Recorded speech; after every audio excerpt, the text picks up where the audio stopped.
accident, one thing leads to another. Your injury leads to treatment. Treatment leads to hospital bills. Bills lead to debt. Debt leads to stress. The advocates can help relieve that stress. Having an advocate attorney on your side leads to faster resolutions, fair outcomes, and a peaceful recovery for you. You deserve an advocate. This is The Monty Show, the truth in sports talk streaming. When you want unbiased opinions about your favorite team without the spin, all you have to do is find The Monty Show, streaming live and available 24 hours a day, 7 days a week on YouTube. And now, here's Monty. Hey, The Monty Show, live on Monday, December 1st, 2025. It's already December, and I know there's a lot of distractions, but the advocates remind you, put down the phone and focus on the road, because there's a lot going on in the car, outside of the car. There's a lot more people on the road. Be careful, and if the worst happens, be ready to get the clear, risk-free advice you need when you've been in an accident at theadvocates.com, where you never reach into your pockets to pay the advocates. No. You don't pay the advocates unless and until they win your case. Get it right now at theadvocates.com, or you can chat with an injury attorney 24/7, 365. No chatbots, a real live attorney giving you clear, risk-free advice when you need it most at theadvocates.com. All right, let's get right to work, because the story with Kalani Sitake is ever-changing, and I want to make sure that we're all on the same page that this is a really tough situation for BYU. Let's make no mistake about it. I don't think there is anybody that would argue losing Kalani Sitake right now, which, according to sources that we spoke to recently today, is a real possibility. And losing Kalani Sitake at BYU, would it be devastating? Yes, absolutely. Would it be the end of football and would they plummet? No, they would not. I think BYU will be fine. It is one of the marquee jobs. Yes, it comes with challenges, but I think it's really important to understand the loss here is the good human. The loss here is ideal, the perfect fit to be the head coach of BYU football. That's what Kalani Sitake is. Make no mistake about that. I've known Kalani for over a decade, and he is as good a human being as you're ever going to run into.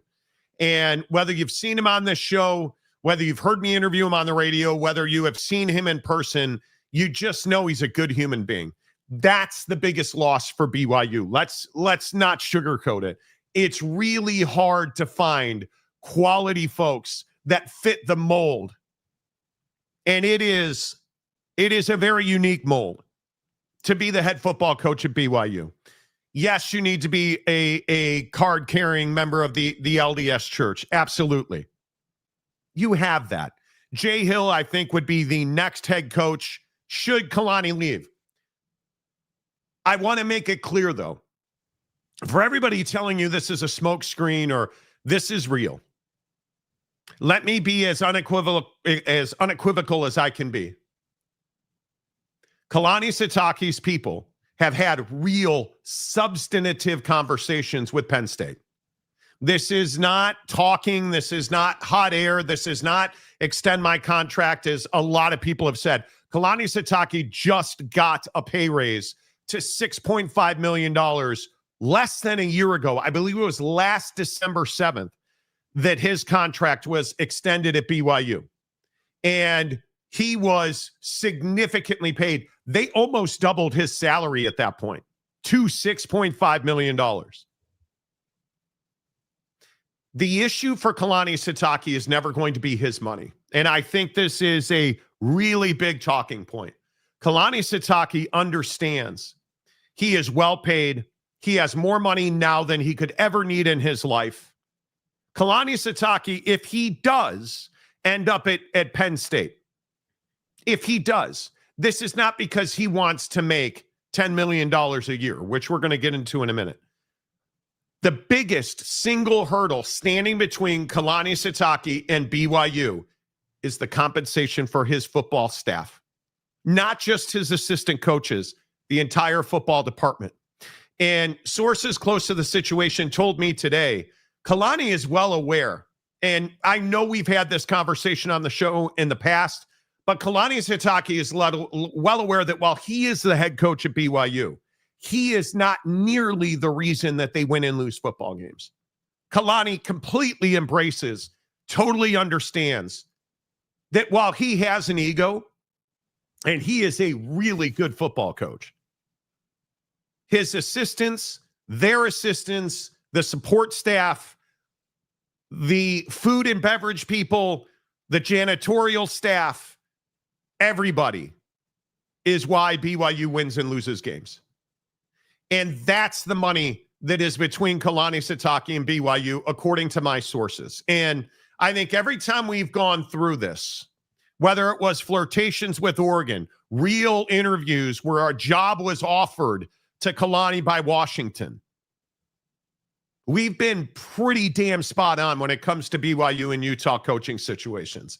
And I am telling you, this is as close as Kalani has ever been to leaving BYU. I can say that in all certainty because BYU has offered Kalani Sitake a long-term extension, a multi-year extension, and this is really important. I am told it's $9 million per year. That is a ton of money for BYU. But you know what's really interesting about this? BYU doesn't talk money. This is the first time again, I've been covering BYU since 2012. This is the first time any source of mine at or close to BYU has ever given me a number. Basketball, football, it doesn't matter. This is the first time anybody has ever said to me, this is the contract extension that we are hearing, that we are talking about. They're offering Kalani Sitake $9 million a year. $9 million a year. It is a huge pay raise. The issue is BYU has been hesitant to inject more money into the support staff. Not no money, because they have offered to up the salaries of the support staff, including his assistants. But it just isn't the money that Kalani Sitake is asking for. Kalani Sitake is well aware of the job it is to be an assistant, because remember where this cat came from. Played at BYU, grew up at BYU, went on to be one of the best defensive coordinators in the country at both Utah and at Oregon State.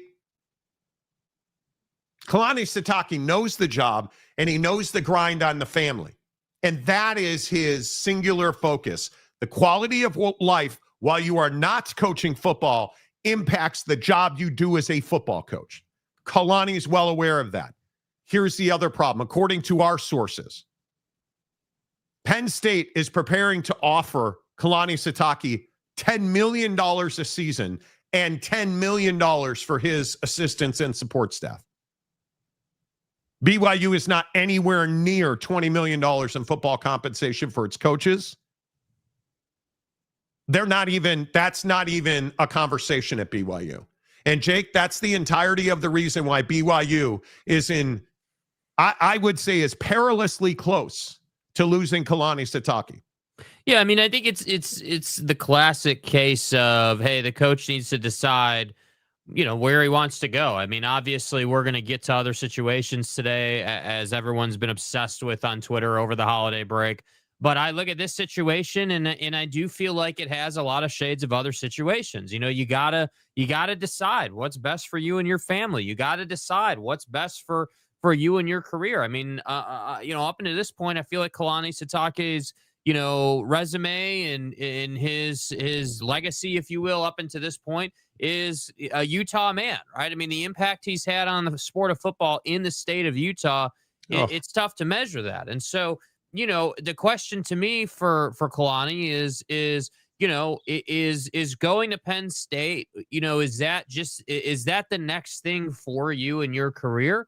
is kind of closing the book on the state of Utah, moving on to a completely fresh opportunity in a top 2 conference in the sport, in a program that's got national championship expectations, not aspirations, but expectations. I think that's a obviously major step up in terms of stature and in terms of expectation and in terms of the day-to-day grind. And I think that's, those are the things I think about. I mean, obviously the money, the 10-10 from Penn State. Obviously that's a major offer. But I think that for Kalani, I would agree the family side of it, I think, is obviously paramount. That's super important. You're talking about going from Provo to Happy Valley, and obviously we all know that that's kind of a unique place. So I think that there's a lot going on here. I think that when people like Kalani Sitake do the job that he's done at BYU, this is going to start to come up more and more and more, right? Yeah. There's a strong narrative that, whether we get to it later today or tomorrow, about BYU and their candidacy for the CFP and, whether they should be in or not in, or how are they not in, whatever it might be. The reality is he's now put them square into the CFP conversation, which is what BYU fan and everyone else has been asking for. So I just think it's a really complicated, emotional thing for coaches to make these kind of decisions. And I think we all want to look at the money, but to me, the money is just, hey, that's them flexing with that offer. Hey, this is how much we're willing to go out of our way to try to go ahead and get you, because you've got all these other candidates taking other jobs. So, I think it's a really difficult situation. And I do think that, again, from the school side, BYU should do what every other school has been doing very clearly, which is, there's smoke, our guy's going to leave. Yep, we better start getting on the train to go get another candidate. Well, I think it's really important. There is this, I use the word misconception, okay? And everybody that looks at BYU from the outside doesn't understand. Everybody wants, again, to talk about, the Mormon church and the magic underwear. You can have all that. And if that makes you feel better, great, knock yourself out. The thing that people don't understand is the revenue that Kalani Sitake has built by winning football games. BYU doesn't need you. There were all kinds of jokes today on my Twitter feed about how you better put some more money in the tithing envelope. I totally get it. It's a church. You want to make jokes. Do you guys understand that BYU doesn't rely on the church to pay for football? They don't rely on the church to pay for football. Football pays for football. The athletic department pays for the athletic department. BYU has no trouble paying their bills. And here's the frustrating part if you're a BYU fan. They have all of the means necessary to pay on par with the top jobs in the country, and they don't. That's the hard part. It's not a can we.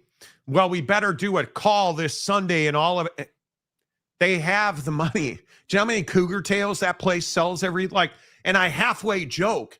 Do you understand the volume of dollars BYU fans spend supporting that program? And I don't mean NIL and donor. I mean t-shirts. I mean parking spots, tickets, concessions, gear, all of it. Pep rallies, you name it. BYU fans spends their money on BYU football. They have the money.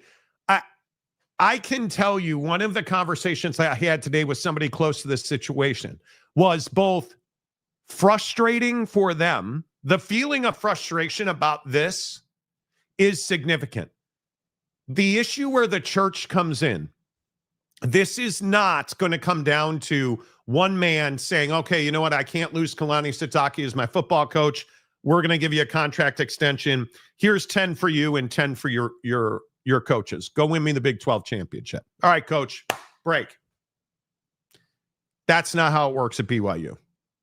There are layers of decision makers. There are too many opinions, and there are too many cooks in the stew. That's the biggest problem at BYU. And Kalani Sitake has done what Bronco Mendenhall would not do, which is navigate the politics at BYU like a pro. Kalani has navigated the politics. He has largely stayed out of it. But one of the biggest concerns my sources close to the BYU situation have talked about is Kalani's kind of reaching a limit at the end of multiple seasons now, where he'll get to this point in late October, in November, where the BS at BYU, the politics, there's this constant infighting on the business side of things, where, in the analogy that was used is very simple. Hey, if we need a new Gatorade bucket, I've got to go ask 5 other people if I can get a new Gatorade bucket. That's the analogy that was used. Instead of saying, oh, okay, here, you're the equipment manager. Hey, bud, I need a new bucket. It's got to be Kalani going and saying, hey, we've been waiting for this for X amount of time. Why do we not have it? Well, because Jim and Steve and Fred and Paul and Frank and Todd and Will haven't gotten together and made a decision yet. That's where he gets, according to people I've spoken to, late in October and all through November. It's December 1st and he's talking to Penn State. That's the situation. While being in the CFP conversation. It's not a matter of, like, somebody was asking me today, well, he just wants to leave because he knows he can't win a national championship at BYU. You have no idea what you're talking about. Kalani Sitake has no desire to leave BYU. What he has is a frustration with being the football coach at BYU that is not tied to, well, they're going to screw us again. Let me go to Penn State so I get in. It's nothing to do with that. It's the internal politics and operations that it's the reason that Bronco Mendenhall is not the head coach at BYU today.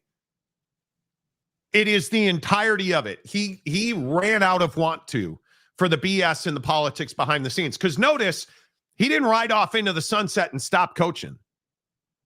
No, he did not do that. He's taken multiple jobs afterwards. There is a burnout factor that is very difficult to get yourself over. But let's be very clear about this.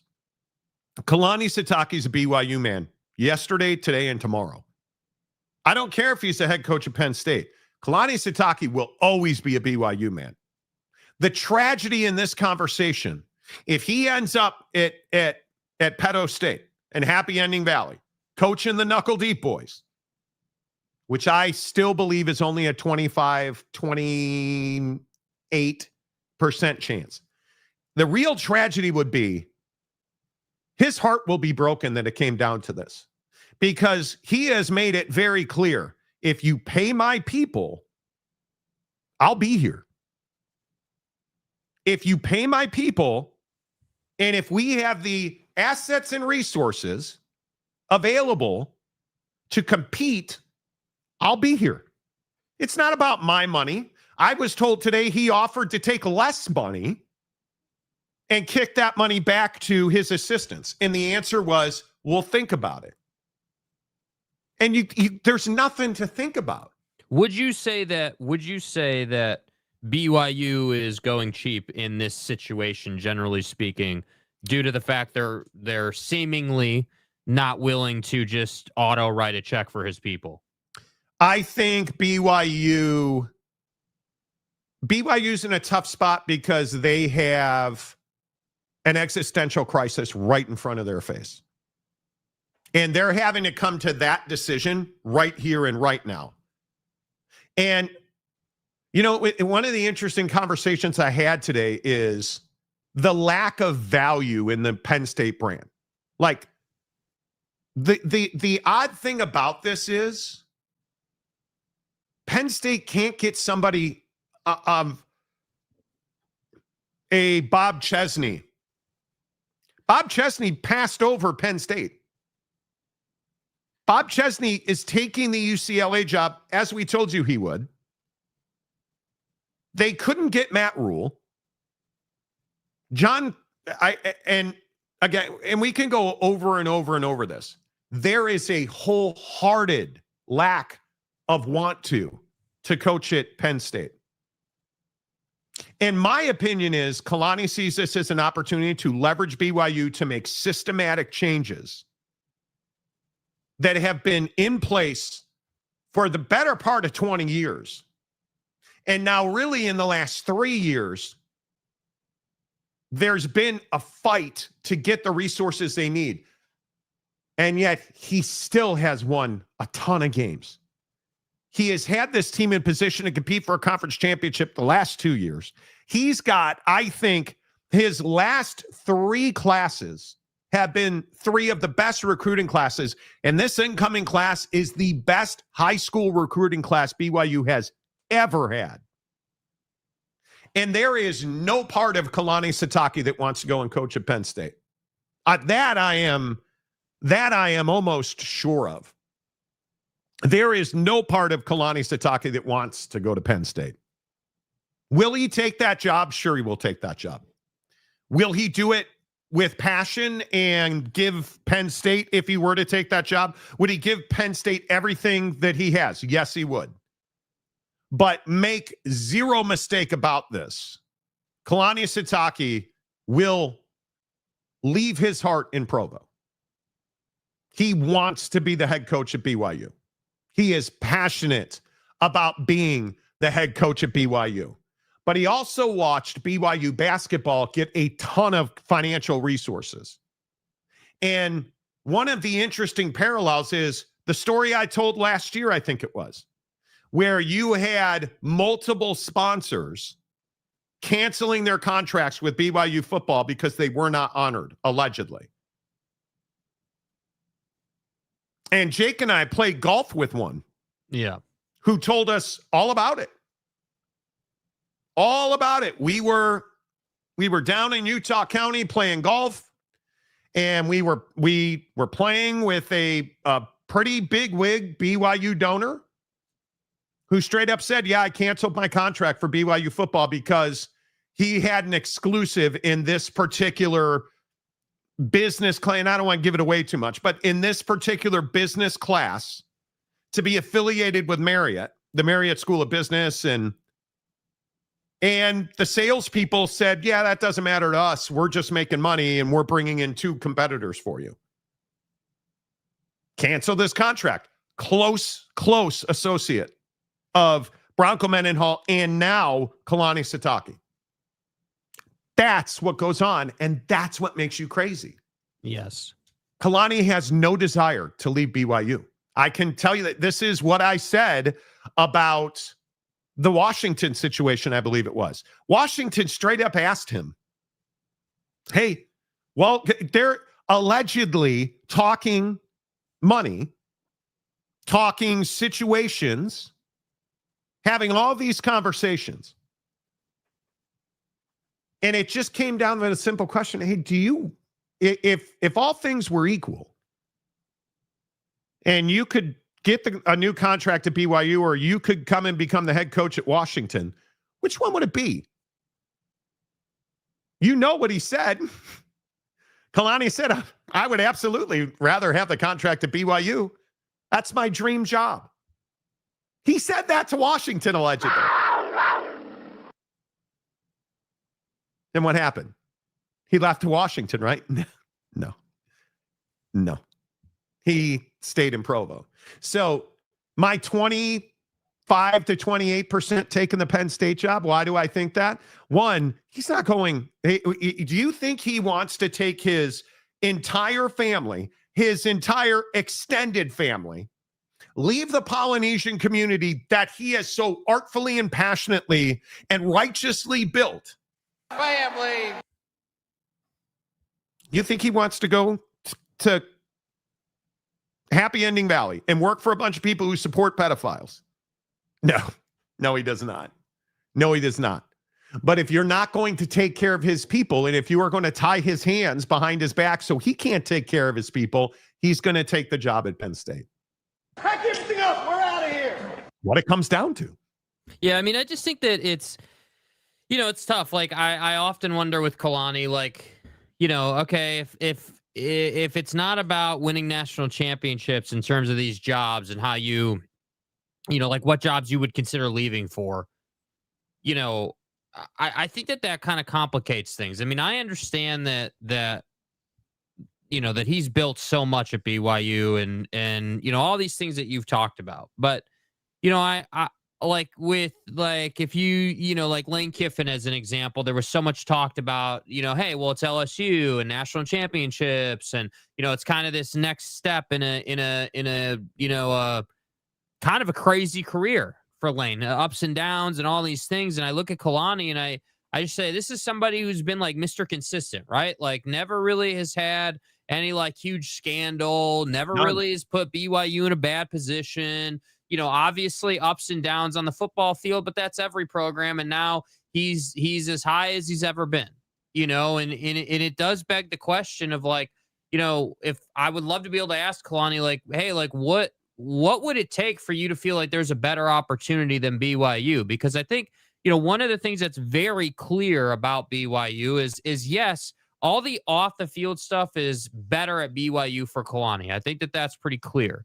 The problem is that the national perception of your program limits you with the CFP. That's right. Unless you win the Big 12, you are not getting into the CFP, in my opinion. And I've been saying that for almost a month now. And I think we're starting to see that come to fruition. And that's what I really struggle with for Kalani is like, hey, you've got, and I agree with you completely, Penn State is not an ideal place to leave BYU for. Like, that doesn't send a real strong message, But like if another, like again, the Oregon situation from a couple seasons ago, or if any of these, any SEC job, like I'm very curious how Kalani like looks at his future. I mean, is this a guy saying, hey, like, man, I'm not going to retire until I win a national championship? Or is this a guy that's more up the Kyle Whittingham approach of like, hey, man, I'm going to make as much money as possible, in the best way possible. I'm going to get my people fed. I'm going to get my family fed, and I'll retire when I feel like it, kind of thing. Because I feel like that's what he is. I don't feel like he's, just that the championship's the only thing. I think championships are really important to football coaches. But if you think Kalani Sitake's only calculus is championships, I agree with you. I think you're completely up in the night. I mean, you have to understand that this is a guy who is very clearly motivated by God, his family, and Lavelle Edwards. And I don't even say that jokingly. And I know BYU fans might find this hard to believe. God and Lavelle Edwards are two different people. What? Yeah. What? I cannot tell you how many times, even at Utah, when he was a defensive coordinator, I would talk to Kalani Sitake. And listen, you guys, I'm an outsider in Utah. I am not from Utah. I am not LDS. I am not a Utah or a BYU fan. I am strictly an outsider. And Kalani Sitake and I would walk off the practice field together probably once a week. And I swear to you, we would talk about football, and he would almost always work in Lavelle Edwards and what he meant to him and how it's remarkable. So the idea that he would go to a shit stack like Penn State, I have trouble with that. And I think that unless BYU is just wholly unwilling to make the financial investment and allow the football department the latitude to operate the way that it needs to, I just think that it is.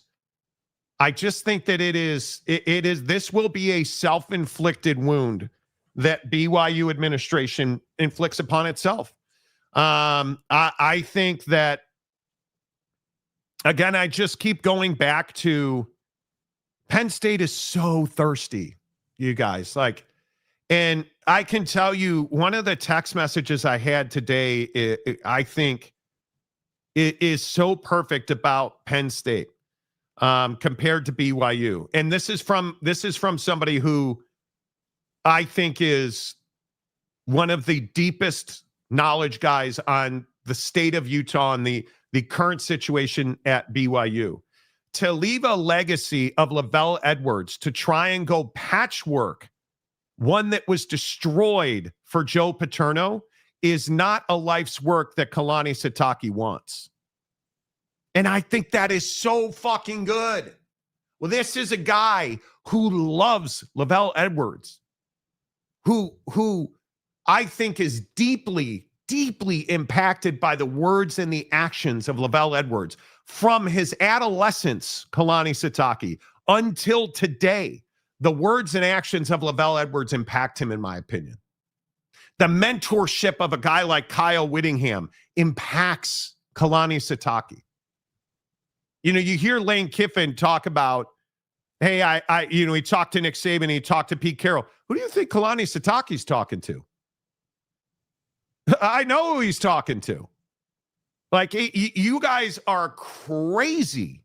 You are crazy if you think he wants to go and pick up the pieces for a low character guy like James Franklin and a no character guy like Joe Paterno. He does not do that. I think he stays at BYU because I think BYU, the very fact that I was told directly today about numbers that BYU is willing to pay Kalani Sitake tells you they want the message out that they are not trying to financially shortchange their coaching staff. But I'm really not trying to be a stick in the mud about this particular point, but I feel like this is the precise thing that we run into with BYU from time to time about money and like, you know, this came up with the NIL deal situation that flamed on them. The message, the worry shouldn't be, hey, we don't want to be seen to be shortchanging our football program. That shouldn't be your concern. The concern should be, how are we not being seen supplementing the program? Our biggest, the message we should be sending is, hey, yeah, man, wow, BYU's got money, dude. And, you know, their books are private. So we'll never know like exactly how much it is. Yeah. But dude, they've always got the nicest facilities. Bro, Kalani and his staff and those players, bro, they're all paid. They're all taken care of. This is a Nike school. But the minute you allow just an ounce of doubt to creep in that crack in the door about whether you're willing to pay what is required to keep this train moving, you send the wrong message. And so I appreciate the fact that Kalani understands and sees opportunities to leverage his way into more money for his people, because I agree that $9 million a year and $13 million a year are two different conversations for a head coach in college football. But when we get down to everyday life and like, you know, what you need to take care of your people and everything, we're not really struggling to do that anymore. This is all about, you know, publicity. This is all about, you know, news lines and narratives and things like that. Once you start getting into that $9 to $13 million range. So I just think if I'm BYU, my sole objective would not be to be concerned about, oh, well, we can't be seen to be shortchanging anybody. No, you should be trying to be seen as the program that has a ton of money.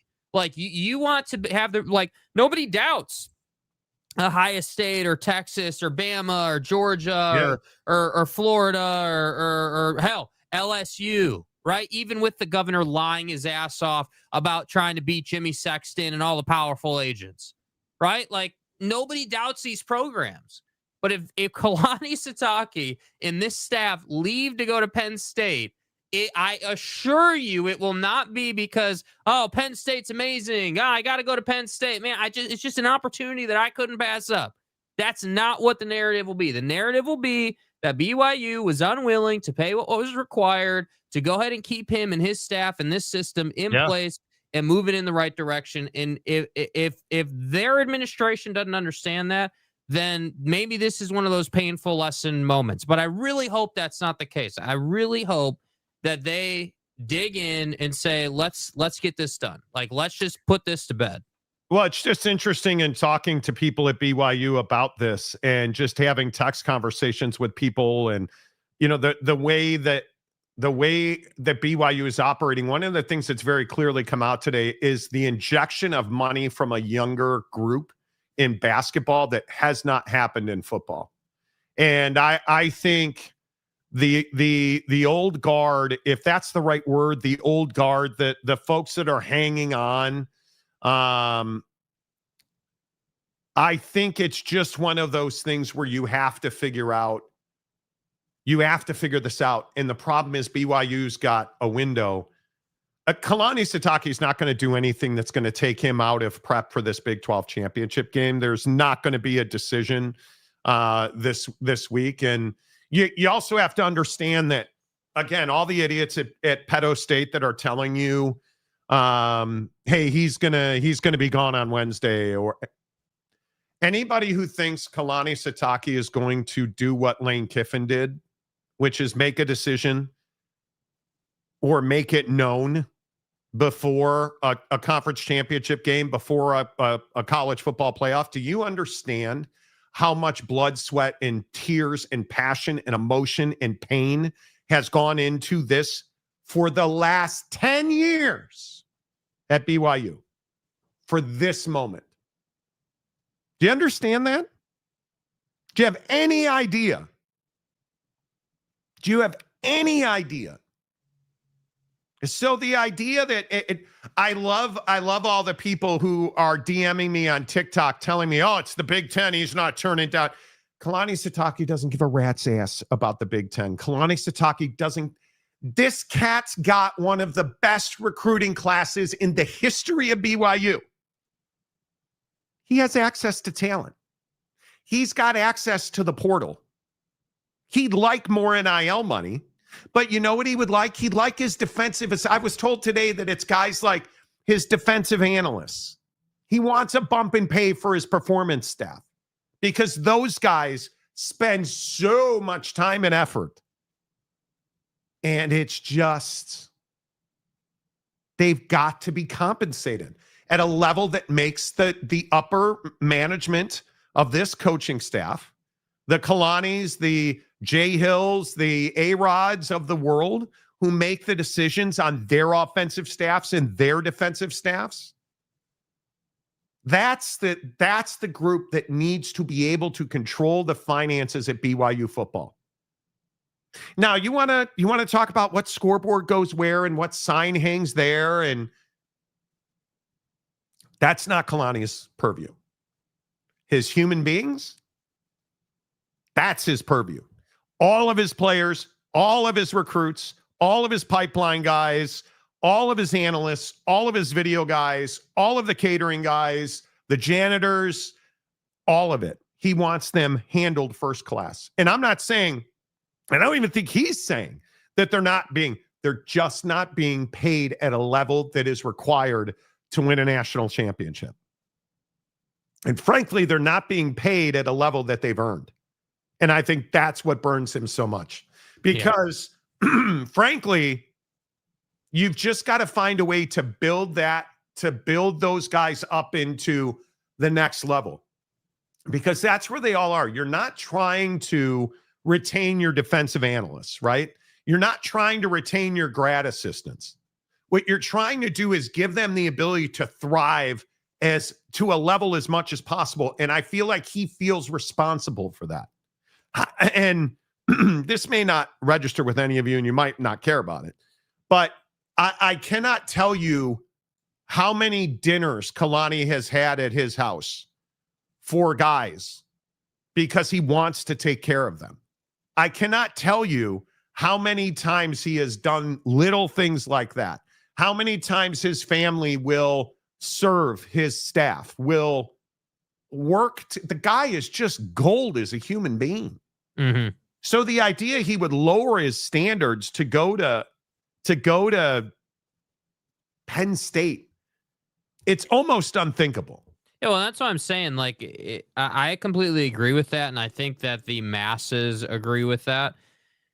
And so if that were to happen, that doesn't leave us in a strong position as far as like what BYU did or didn't do here. And, you know, the real trouble I have is just what's taken place under Kalani's tenure. I mean, you've gotten into the Big 12. You're now competing for Big 12 championships faster than I think anyone thought you would have. Yeah. You are doubt. you have roundly and soundly dominated Utah the last 3 matchups, I would say.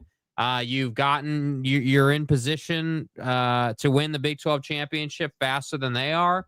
Like, you're owning the in-state rivalry right now. You're competing for a Big 12 championship. I mean, I haven't seen the numbers. I'm speculating, but just based on your performance, I'm assuming you're doing well with revenue. And, I just think it would be silly to not get this done. Like, this is one of those things in life where you're like, yeah, dude, like, I get it. It's more expensive, but this is part of doing business. Like, I'm glad that you've got an awesome video department, but what does any of it matter if, you've got a new head coach standing on the sideline that had nothing to do with you getting here?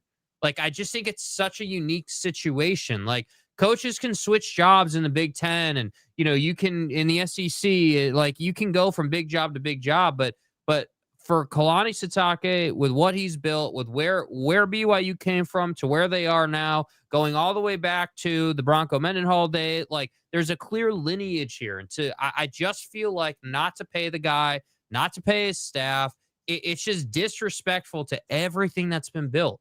You're shortchanging a guy who has suffered with you. Like, the guy didn't need to be here. He could have left for Oregon. He could have left for Washington. He didn't want to do that. But the Oregon job is miles better than the Penn State job for a guy like Kalani. Kalani is, again, no shade to him, but he's a West Coast guy, right? West Coast mountain region guy. He is not an East Coast guy. That's just not who he's been in his career. He's also had the opportunity to go be the head coach at USC. He interviewed for that. Did they offer it? I have no idea. But I say that because you're talking about USC, Oregon, and Washington. Those are the 3 biggest jobs on the West Coast. And he's always in play for these jobs, right? Hell, he was in play for the UCLA job early on. Yes. And last year at this time, BYU bumped him up to $6.5 million. And now BYU, according to very well-placed sources, is working on an extension for $9 million for Kalani Sitake, which would be unbelievable. It's modern-day money. Yeah. And he's earned it. He has absolutely earned it. Oh, I think with that resume, you can make the case that he's had one of the best coaching seasons out of anybody in college football. In the history of BYU football. Yeah. Yeah. Fair. He's had one of the best seasons in the history of BYU football. That means something to him. So here or there, I think it is going to be very interesting to see. I mean, this is a cat. And I would remind you that one of the other things that was pointed out to me today that I think is really, really interesting. Who is, and I hope, and I know most people don't know this, but you have to have, you have to be a member in good standing to be the head football coach at BYU. It is not in question. And there's one guy. And his name is Jay Hill. What's the problem? And it was pointed out to me today. This is not my thinking, and I wish it was because I think it's exactly right. What is Jay Hill doing right now? If you're Jay Hill and you're watching all this, and a guy that you revere, because by all accounts, Jay Hill really respects Kalani Sitake, has given up head coaching jobs. You'll remember he was the head coach at Weber. And again, here's another guy, which is what I think is a great illustration. Fesi Sitake, all of these guys have had opportunities. Jay Hill has had opportunities to go and take ACC jobs. He could have been a defensive coordinator in any of the major conferences at several of the big universities. And where did he go? He went to BYU. And why did he go to BYU? Because he's a BYU man. Because he's a member of the church. And it's a great job. But if you're Jay Hill and you're watching BYU athletics refuse to pay you and the guys around you to a level that Kalani Sitake feels is important for your quality of life, Are you really going to take that job as the head coach? I think if you're BYU, you're terrified the answer is no. And let's say that Kalani leaves for Penn State, which I think would still be unbelievable. Unbelievable. I don't believe it's happening. Let's say he leaves. Do you think Jay Hill takes the head job at BYU or goes to Penn State with Kalani and waits for a better offer? Because make no mistake about it, as much as I detest the sex crimes against small children that happened at Penn State, and as much as I detest the disgusting, awful human being that Joe Paterno is and was and will always be, he's a piece of crap. If Kalani Sitake is the head coach at Penn State, they're going to win multiple national championships. Make no mistake about that. And I still think Jay Hill will go with him. He will not stay to be the head coach at BYU. Mm-hmm. I think that's the case. Yeah, and I think if you go to a new program, I mean, again, I know that we always talk about, hey, the honor code and the differences at BYU, they're all recruiting strengths, but I think that it goes without saying that removing those certain items opens the floodgates for recruiting in ways that I think it's hard to measure. You know, I do think it makes it a little bit, it deepens your pool of recruits. I don't think there's any question about that. To me, you know, we've always talked about this. Not to interrupt you. This from a really well-placed source, very close to this situation. Penn State has now turned its full attention to Kalani Sitake. Okay, so one of the things I skipped over here is, and I don't have enough to name the coach by name, but a major name in the Big Ten was the number 2 candidate at Penn State. And now I am told it's Kalani Sitake.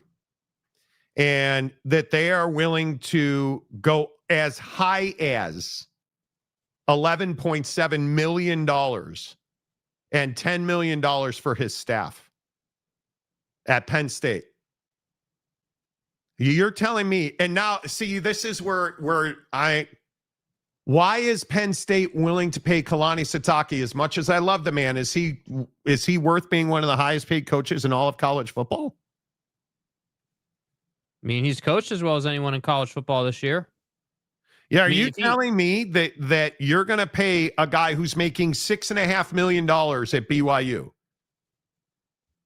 on an extension he signed less than 365 days ago? You're telling me that you're going to pay him almost $12 million? How fucking desperate is Penn State? How desperate is Penn State? I love Kalani Sitake. I love the man. I'm not paying Kalani Sitake $11.7 million. He's never won a conference championship. He's about to play for one. And he's done amazing things as an independent, and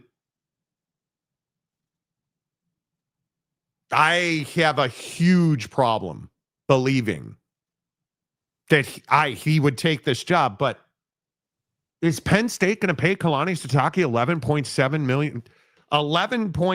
million and $10 million for his assistants? Nothing on how many years? No. I mean, X guy declined to continue. This other Big Ten coach declined to continue through the process.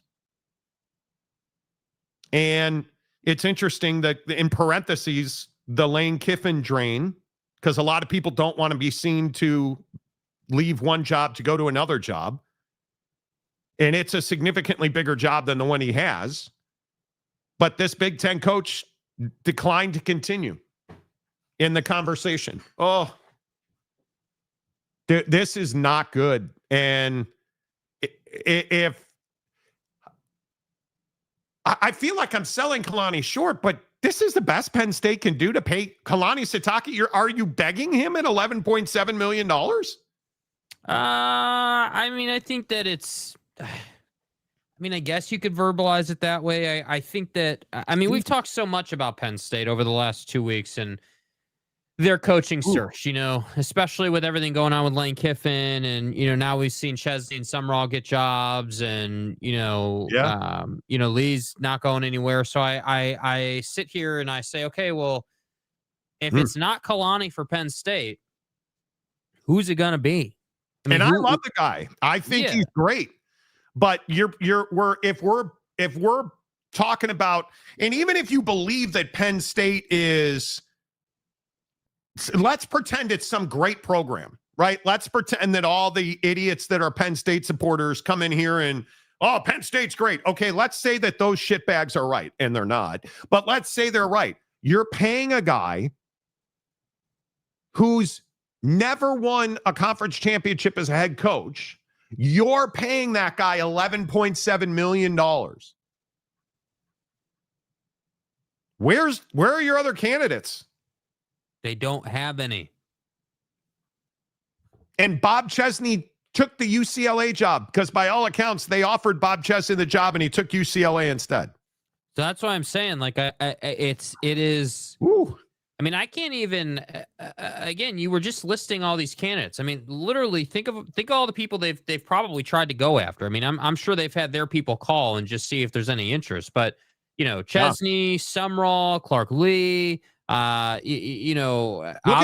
Now, here's the other thing. Look at all the guys Penn State has gotten paid, because their flirtation with some of these guys has gotten guys like Clark Lee an extension. Eli Drinkwitz got an extension. Matt Rule. Right? Matt Rule got an extension.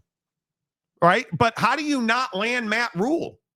At least Matt Rule has this is a little shocking to me. I think Kalani Sitake is a hell of a coach. And if you can get him, get him. And you guys know I'm a diehard Notre Dame fan. Marcus Freeman now apparently has said, I am not interested in the conversation with Penn State. And what does he make? Marcus is making $7 million a year, $9 million a year, something like that. He just got an extension. Like, the nays are much greater than the yays here. This is going to be fascinating to watch. And I think, again, I'll say, and maybe this is what you're paying for, because if I believe it, I have to think the child molesters at Penn State believe it. If you hire Kalani Sitake, my guess is he'll win multiple national championships for you.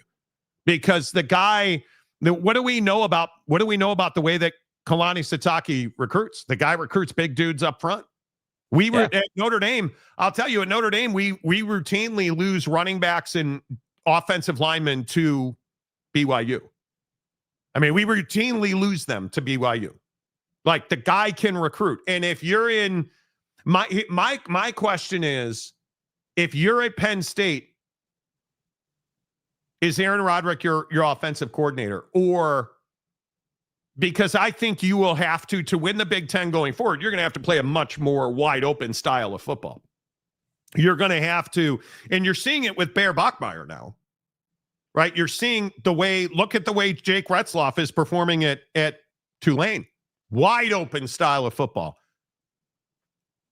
I think it's going to be interesting to see what's the cut of quarterback that he's able to recruit at Penn State. Because, again, average ass Aller, that's not going to get the job done, right? So it's going to be fascinating to see how all this plays out. Because if it is in fact, and I am shocked by that. I just think that $11.7 million and $10 million minimum for his staff. Make sure minimum. So I mean, look at what Lane had his introductory press conference a couple minutes ago. Yes. And said that, he told Jimmy Sexton not to tell him his numbers in the contract, but only to tell him the numbers of NIL and how much of a war chest he has to play with. So, I mean, like I said, I think that the numbers for Kalani, like, oddly enough, are just not the main thing here. I think the main Not thing at all. here are getting his people paid and what he has to work with to go get players. And I think that if BYU, this is a very simple proposition, in my opinion, for BYU. Go out, give the guy what he wants. Like, why are you messing around with your head football coach here, man? Did you think that there weren't going to be suitors? Did you think that people weren't going to try and get him after the job he's done? Because again, I still maintain that under the constraints of recruiting at BYU, whether you want to call, yeah, I know they try to recruit off of it and use it, but the reality is it's a more complicated sell. The guy is kicking ass, dude. The guy is getting talent and crushing the game and recruiting for like 3-4 seasons in a row. And you're seeing the fruits of that labor. His quarterback, decides to allegedly sleep with a Utah fan and gets bounced out of the program. And so you've got a freshman come in here, and they found a way to go 11-1 now. And they only loss was to the best team in the conference, who they're going to get another crack at. And God forbid they win that game. Somehow, some way. I can't find a way they win the game, but somehow, some way they win that game.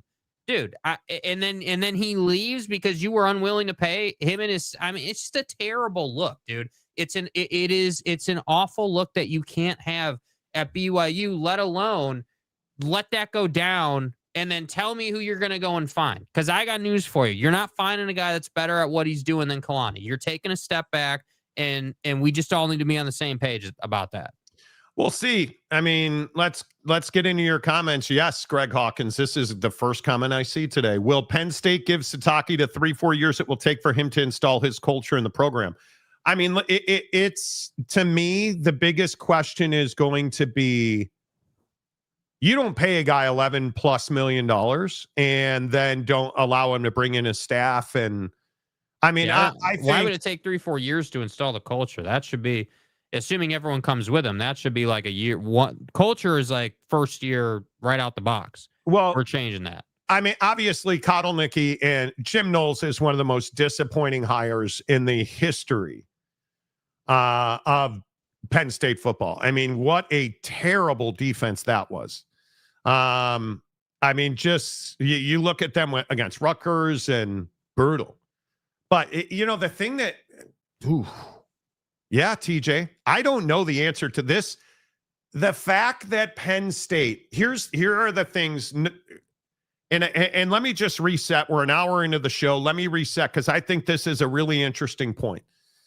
We have obviously, we're kind of ahead on this Kalani Sitake story because we have really good sourcing on this. Kalani Sitake, one of 2 finalists. Now he is the finalist. And I'm not prepared to say the other Big Ten coach's name just because I haven't been able to get it from 3 people. A Big Ten coach in Kalani Sitake, a sitting current Big Ten coach in Kalani Sitake, were the league candidates. They were the 2 finalists at Penn State because Penn State has lost everyone. They even reached out to Jim Mora Jr., who I'm told was just hey, we need a name on a list. I don't think they were ever serious about hiring him. Jim Mora was well down the road already on to Colorado Springs, so that never happened. Like, they've got no. Eli Drinkwitz even refused to fly to Penn State to interview.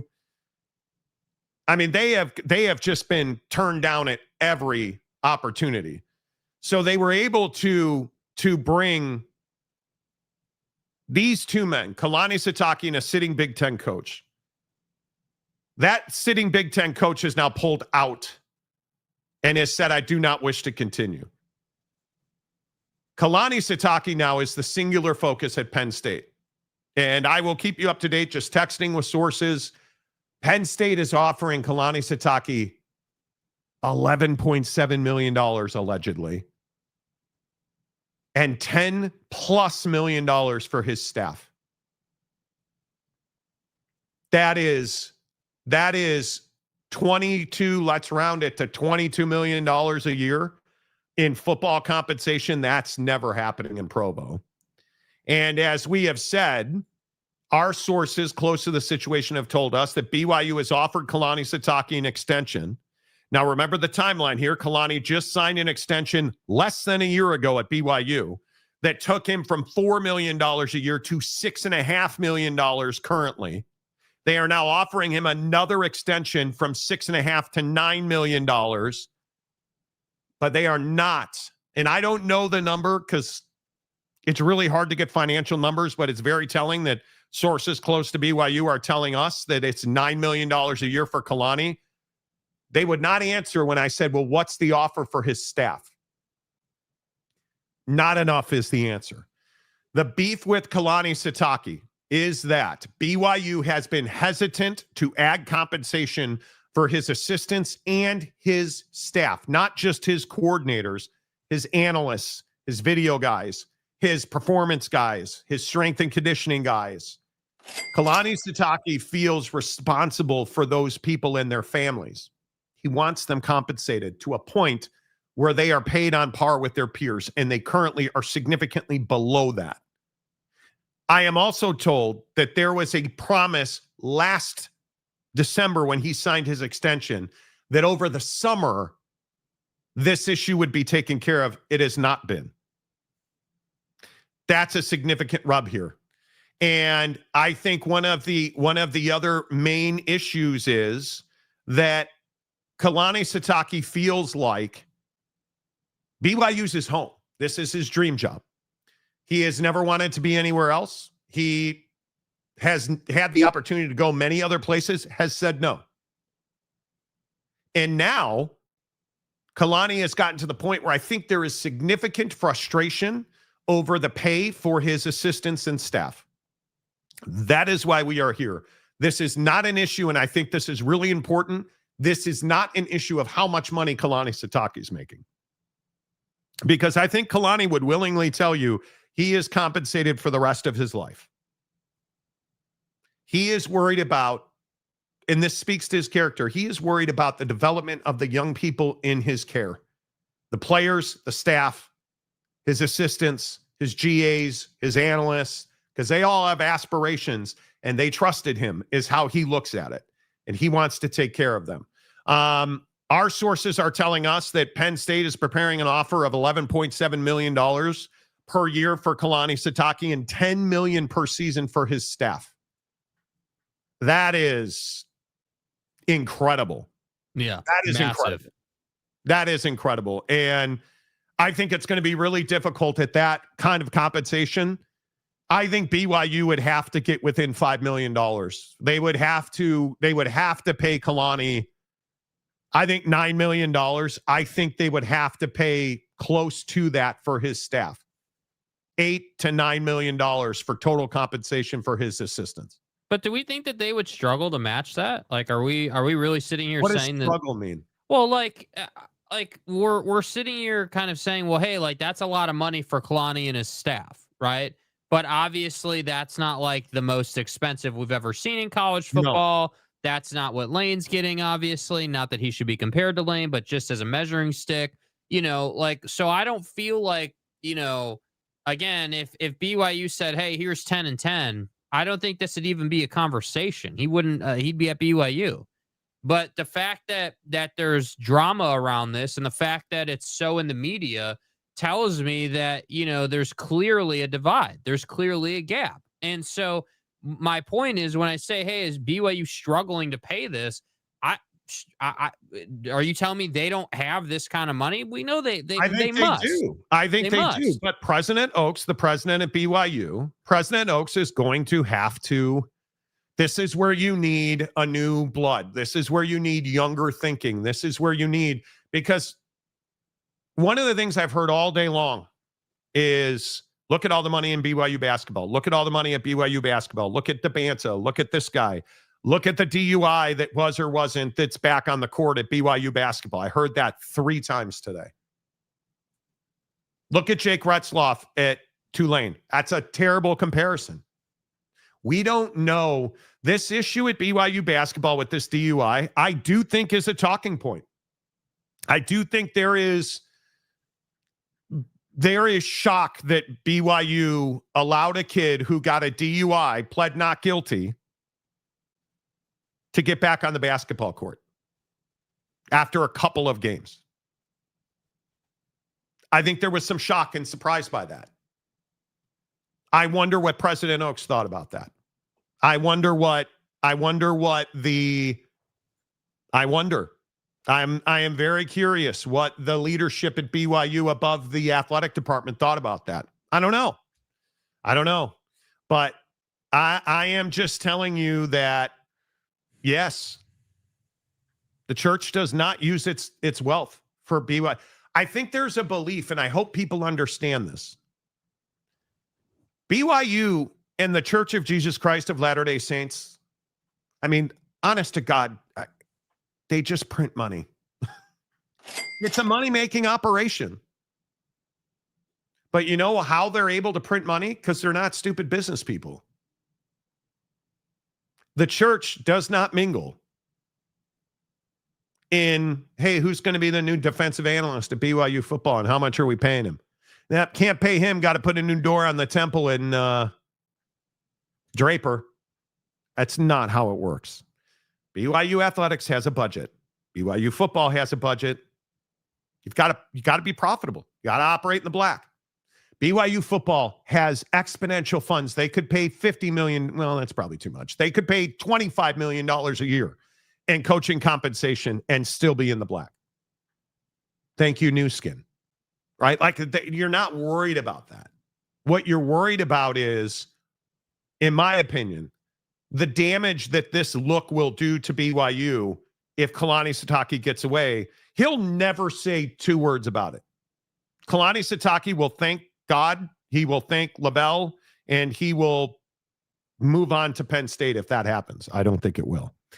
But they're not going to, he's not going to trash BYU. That's his home. That is his home. But if they're offering you $22 million in coaching compensation, how do you say no to that? It's tough. And if BYU offers you 19, if they pay you 9 and they pay your assistants 10, that would be done. Already. That'd be done. Something tells me they haven't. And let me play this bite, because I think this is an important bite. I guess I should change that graphic, shouldn't I? Oh, how times have changed. Yeah. How times have changed in the last hour. I think it's really important. Here's Kalani Sitake talking about Penn State. I have to address it because the world is small now and people can see stuff on social media and everything. And you guys do a great job at covering things. And so, yeah, I'll address it. But I also, they're used to me saying, hey, this is a good sign, that things are going well for us. But I will say that this isn't about me. What I've asked our team to do is to be focused on what we're trying to accomplish. There are marks of finishers, and that's what we're trying to do. We're trying to finish the season the right way and get after it. And it's required of us to be at our best to play against Texas Tech. So as we go through this week and go through the prep, I also want them to live through all the moments and have the great experience and not waste a moment thinking about anything else. So I've asked our team to be focused on what we can control, and that's right now we can control what we're doing as a team and not worry about all the distraction. This is a great distraction to have, let's be honest. But right now we need to be focused on making sure that we're giving our best shot in this game against Texas Tech. Does that sound like a guy getting ready to take a job this week? No, it could be. It doesn't sound like a guy who's not going through the process. No, it does not. I mean, it doesn't sound like a guy who's adamantly against it. There's not a chance this guy leaves before the championship game. That would be one of the most shocking heel turns I have ever seen. Are you disappointed that Lane Kiffin handled it the way he did? Because I think this is a really big deal for Kalani and his process. Like, Lane Kiffin leaves before the CFP begins and is obviously not being allowed to coach the CFP for Ole Miss, and says that, hey, I the AD, wouldn't allow me to, but I wanted to, and claims that all the folks at LSU were fine with him doing that for Ole Miss. I mean, I'm a little surprised that Lane was so hot to trot, and handled it in a way that allowed him to be bounced before the CFP got here. That's what I think is tough. And I don't know if I'm Kalani, I mean, how could you? I just don't think that you can put yourself in a position where you're not in the CFP with BYU if you win that Texas Tech game. So you want to know the lengths that certain people are going through to talk to me about this? And I'm not telling you, hey, man, I'm important. Hey, Monty. Nobody knows that I am on a certain encrypted messaging app. Jake knows exactly the one that I'm talking about. Yes. I kid you not.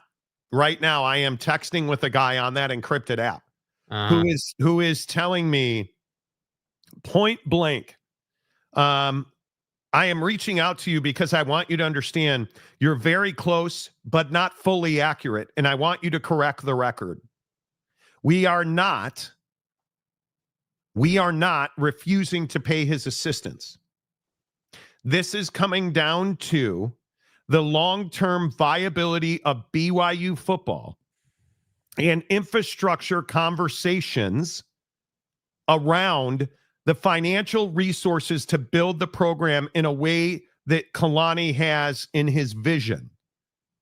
It is not an issue of coaching compensation for Kalani or any other coach or analyst on staff. And I said, what is infrastructure and what is his vision? To which this person said to me, and I'm not going to get into too much detail about where or who or how, or this is a well-placed source close to the situation. Infrastructure includes continuing updates for facilities beyond our regular schedule at BYU, which is of a significant expense. So BYU schedules their facility upgrades, renovated locker rooms, renovated media centers, renovated. Like, I know that I had heard the renovation of the indoor practice facility was not happening quick enough. So I'm going to assume it's conversations like that. Kalani has a vision for the program in total. And I know that he's very passionate about making sure the facilities are always top notch. And 99% of the time they are. As far as coaching compensation, your numbers are not incorrect. However, I am not at liberty to share what the assistants are being offered. But trust me when I tell you, assistant compensation is no longer an issue. Okay, so what's the issue then?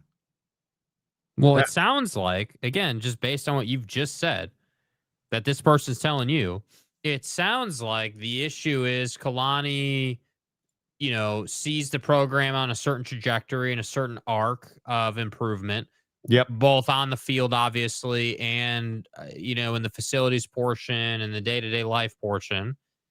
And it sounds like there's some sort of difference in philosophy there, I guess. I don't know. I mean, again, I'm not trying to poke a bear here or something, but isn't that just a roundabout way of saying that Kalani wants, nicer facilities and nicer this and that and the other, whatever it might be, and that takes money, and BYU has regularly scheduled programs to upgrade that stuff, but maybe Kalani wants that to happen a little quicker than maybe those plans stipulate? I mean, so ultimately, again, not trying to say anything, but that's kind of a money issue, I feel like. Now it's gone from initially, hey, well, it's about assistance and stuff like that. Okay, if it's not about that, great. I'm really happy to hear that. That's honestly, that's awesome. It's what you said about business operations earlier. That's a big part of it. There is a discussion around freedom of the athletic department, specifically Kalani and his football operations team, to do what needs to be done on their own timeline. I've heard that multiple times. I'm just going to be honest with you. If you're just tuning in, I was talking about earlier, somebody close to the situation told me today, when Kalani or somebody in football says, hey, we need a new Gatorade bucket, it's got to go through 5 different layers of management to get one new Gatorade bucket. And I think that's some of that makes sense. That makes sense. Capital improvements are a completely different conversation out of Kalani's purview. Okay. Right. There you go.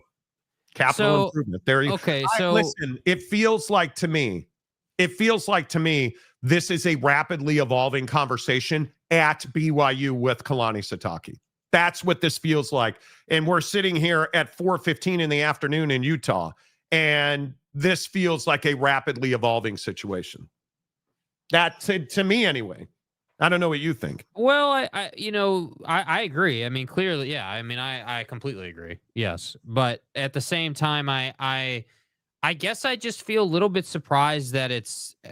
I mean, again, we don't know all the intricate details about specific situations and scenarios that Kalani would be frustrated with, but just in the Gatorade cooler example, I mean, I can't believe that a man of Kalani Sitake's stature and influence is, this frustrated. I mean, it really speaks to the clog in the drain pipe, if you will. I mean, it's incredible that I think it speaks to the changing face of college football. yeah, but I mean, Does it come not? on, like I mean, on some He's level, but like he's leveraging another job, and this sounds terrible. He's leveraging another job to get the deal he wants at BYU. Because I am convinced. I am as convinced as I have ever been. He is not here to take the Penn State job. I don't think that. I think he would. I don't think that's why he's doing. I think he is doing this to get what he needs for him and his people at BYU. But I'm really curious, based on what you were just reading from your source. I am really curious about, just how deep the rabbit hole goes with this red tape stuff that he's got to deal with. I mean, I understand it. I can empathize with, hey, dude, like, bro, I'm the head football coach at BYU, and I've got X, Y, and Z needs to get, whatever it is done that we're trying to get done in any given situation, and I don't want it to take a week to get done. Like, again, like, I'm just thinking of examples in day-to-day life for all of us and all of you in the comments section. Like, imagine if it took you a week to go to the grocery store to get whatever you need and you wanted it for dinner like 4 nights ago, dude. Like that would be frustrating. It would be frustrating to have to completely change your systems and processes to accommodate lag time. I mean, I get that. I understand why that would not be enjoyable. But what I think is really kind of crazy, frankly, is the frustration seemingly, if this is indeed true, the frustration is seemingly at such a point that now Penn State's been able to walk through a cracked door. Is that what you're telling me? That there's so much red tape and drama here that Penn State, who's been dormant, Penn State, who hasn't been on the Kalani Sitake front in ever, basically, until today, is now all of a sudden offering, bro, what did we say, 11.6 and 10 for his NIL efforts? It's great. It's just a wild thing. Yeah, I skipped the part about he's gonna have a $50 million war chest in athlete compensation. He's going to have a full revenue share and significant money to pay athletes. Boyd Blake, the newest member of the Monty Show, the SEO King of America. Boyd, good to see you. H-Town King 1. Feels like the coaching pool overall is pretty small at this point. Feels like that's partially why Ole Miss went with Golding on top of stability. Well, I think that the funny thing is about these money conversations, are you telling me that Ole Miss let Lane Kiffin go? Because he was making what? $7 million at Ole Miss? He's getting 13 at LSU. You can't tell me that they were like, nah, we're not going to pay Lane Kiffin. This is the new reality. If it takes $9 million to get Kalani to stay to BYU and $10 million for his staff, you better pay that $19 million. Because that ain't a lot of money, I can tell you that right now.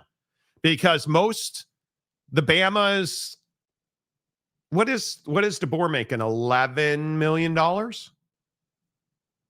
mean, if you look at Ohio State, Georgia, I mean, we all know that Kirby's the highest paid coach in college football. They're $25 million in coaching compensation. Is Lane making more than Kirby? They're even. They're both making 13. They're both getting $25 million in compensation. Mm-hmm. That's if you're not paying your head coach and his staff and infrastructure $20+ million, you're not trying, because that's going to be the baseline number now, right? Like you look at that.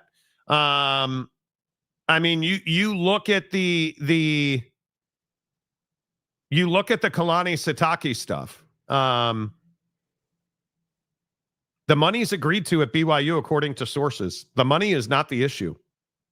The money is not the issue. We'll see. This is going to come right down to it. We'll see. Well, here's the thing, and here's why I think that has a lot of credence and credibility, just based off our conversations. So if you think about, okay, hey, the money's agreed to, but let's wind the clocks back the last 2 cycles, right? Remember the Oregon situation. Remember the Washington situation. It was the same deal, right? Hey, I want these programs are calling. I want more money for me and mine. Okay, great. BYU got it done, no problem.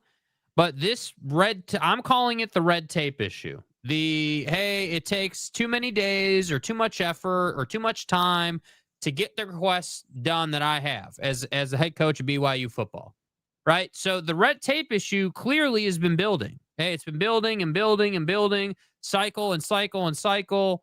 And so now BYU or Kalani Sitake has learned how to deal with this issue, but it seemingly, based on what we're being told, no longer wants to deal with the issue.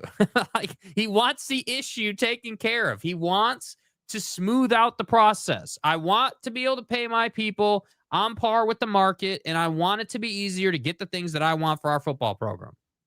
Which, again, I might add, is not a lot to ask, in my opinion. I get it. There's politics at BYU. Like, I understand there's too many cooks in the kitchen. But if you want to be a big-time program, if you want to win conference championships and go to the CFP and do all these things, and you want to win national championships in basketball, like, there's got to be some semblance of a compromise here. So at what point do you just say, okay, this is what we're going to do about it? We're going to, we got to find a way. And that's what is, again, I'm with you. I don't think he's going to leave, but just the fact that it's here and Penn State's calling, the suitors have been getting bigger, dude. The people knocking on the door are getting bigger. I don't know if anyone's paying attention. I'll remind you what a source close to BYU told us this afternoon. This is as close as he has ever been to leaving BYU. He is. And again, if you're just tuning in, our sources have told us that Kalani now is not only the lead, he is the only candidate for the Penn State job, because a sitting Big Ten coach, and I'm trying to get a third confirmation on it, but a sitting Big Ten coach has pulled his name out of the running for Penn State. And Penn State, I think Penn State is desperate. It's all that I can figure. And again, this is no slight to Kalani Sitake. I think you guys know I am a huge fan of his. But you're trying to pay him $11.7 million and $10 million for his staff. And again, I'm not trying to slight Kalani, but this is a guy who's never won a conference championship. And if I'm looking at the pros and cons, this is a guy who lost 2 huge games to end the year last year to knock them out of the conference championship and knock them out of the CFP. And as an independent, he did amazing things, but he never went to the BCS and he never went to the college football playoff. In the Big 12, he's never gone to the college football playoff. He's never gone to the conference championship game. And you want to pay him $11.7 million. It tells you how, maybe desperate's the word, but I think they know he is the top cut that they're going to have a shot at. And when you lose Bob Chesney, when you can't close Bob Chesney, it tells me there's a flaw somewhere in this Penn State system, because Bob Chesney was the right guy for that job. I mean, you look at what Sig's done in Indiana. The JMU boys know how to coach football. I mean, the mold was made with Sig. And now Bob Chesney, as we told you 2 weeks, I guess a week and a half ago now, Bob Chesney was going to UCLA. They cannot afford, if they don't get Kalani Sitake, I think it is bad days. I really, really do. Calamoni for $20, dude. Appreciate. Congratulations on Tosh Lapoy is probably your dude, right? But $20, Kalani Sitake to Berkeley. Congratulations on finally getting out from under Willie. Yes. Good to see you. Stadium Guy James for $5. BYU's coach is right to want his IPF to be improved. The stuff the players use during the week is important. I think BYU is going to step up and do it. But as I said, and as our source confirmed to us, that's a different conversation. Different conversation. Chewy Gonzalez, a member for 12 months. Nice. Utah needs to poach Jay Hill as DC and assistant head coach. That's a little perplexing to me. If Kalani leaves BYU, what happens to his staff? Because he's got an all-star staff. I think he's got top 2 or 3 staffs in the entire conference. Jay Hill, Aaron Roderick are his coordinators. Fesi Sitake is going with Kalani. Kelly Papinga is one of the best special teams coordinators in the business, and he coaches defensive ends. I mean, they have been fantastic. You look at Justin Enna as your linebacker coach, they're getting world-class linebacker play, like some of the best linebacker play in the country. Kevin Gilbride coaches tight ends. I mean, you look at Sione Paua, who's their defensive tackles. Harvey Unga is their running back coach. How's LJ been this year? Right? Like, he's got a staff doing the job. And you start looking at guys like Skylar Main, who is their director of high performance. Ryan Phillips, who's their director of strength and conditioning. Like, he's got a staff. How much of that staff stays at BYU and how much of that staff gets broken apart? That's going to be very interesting, in my opinion, to see how that plays out. But we'll see. Doug, is BYU willing to increase the entire budget or not? They are, I think. They are. I just want to point out, just for perspective for people, the Twitter world is burning right now over this Sitake thing. Bro, the co-founder and CEO of Crumble just tweeted that some people are not replaceable. Sounds like it's time for me to get off the sidelines and get to work. So I'm just saying, the donor pool is paying attention, dude. The donor pool and the advertising pool and all those LLCs and businesses down there in Provo, they're paying attention, man. Just saying. Yeah. I mean, this is very interesting. Okay, so I think here's where I would tell you my update would be this. I think they're really close at Penn State and at BYU. And that tells me it's full-on advantage BYU. Because Kalani's not looking to leave. Well, you might want to put Moroni on speed dial. That's terrible. Football infrastructure, NIL for players, I think that's a lot of it. But BYU's already going to that level. Phenomenal Hebrew, a noted, I think you're a Penn State fan. Yeah. Could be wrong. You sound silly. Okay, Pat Kraft would be asking to be fired. Okay. Had Kalen lost to Auburn, he would have been announced the new Penn State coach today. Dude, that was one of the best games. Ty Simpson, this is my argument. That Auburn-Alabama game is exactly why Ty Simpson needs to stay in school. And listen, the Oregon-Washington game, exactly why Dante Moore needs to stay in school. And maybe this is, the Big Ten is going to have, because I also think Sharon Moore's in jeopardy at Michigan. There are some very interesting conversations around how many dudes are going to get in the portal at Michigan, because there are some really unhappy folks in Ann Arbor right now. That's a bad football team. And it's not even that Michigan's a bad team. They're poorly coached. They're a bad fundamental football team. So that league is going to be tough. Once they go down this road, expectations, quality of life, quality of recruits all go up if Kalani gets what he wants. I mean, you guys, if we're being honest, Doug, how does recruiting go up at BYU? I mean, this class, he's the 2026 class. My God. You look at 2024, 25, and 26. These are three of the best recruiting classes in the history of BYU football. And I'd like to point out he did all this with a quarterback who, in my opinion, is closer to average than elite. Pointing that out. Because Kalani doesn't just sell the program, he sells the family. He sells the lifestyle. And there's a lot of people at BYU who, or when they look at BYU on the outside, they're like, oh, the honor code, the magic underpants, no sacks. Kalani sells that. Kalani sells, I'm going to make you see a side of you never thought was possible. You're going to be a good human. You're going to grow into a man. You're going to develop morals. You're going to develop character. You're going to develop humanity. And you're going to play in the NFL. And he puts guys in the NFL. And he takes a kid like Parker Kingston, who probably should have been a D1 athlete in curling, and turns him into, I mean, this is what the guy does. And you look at a guy like Puka Nacua.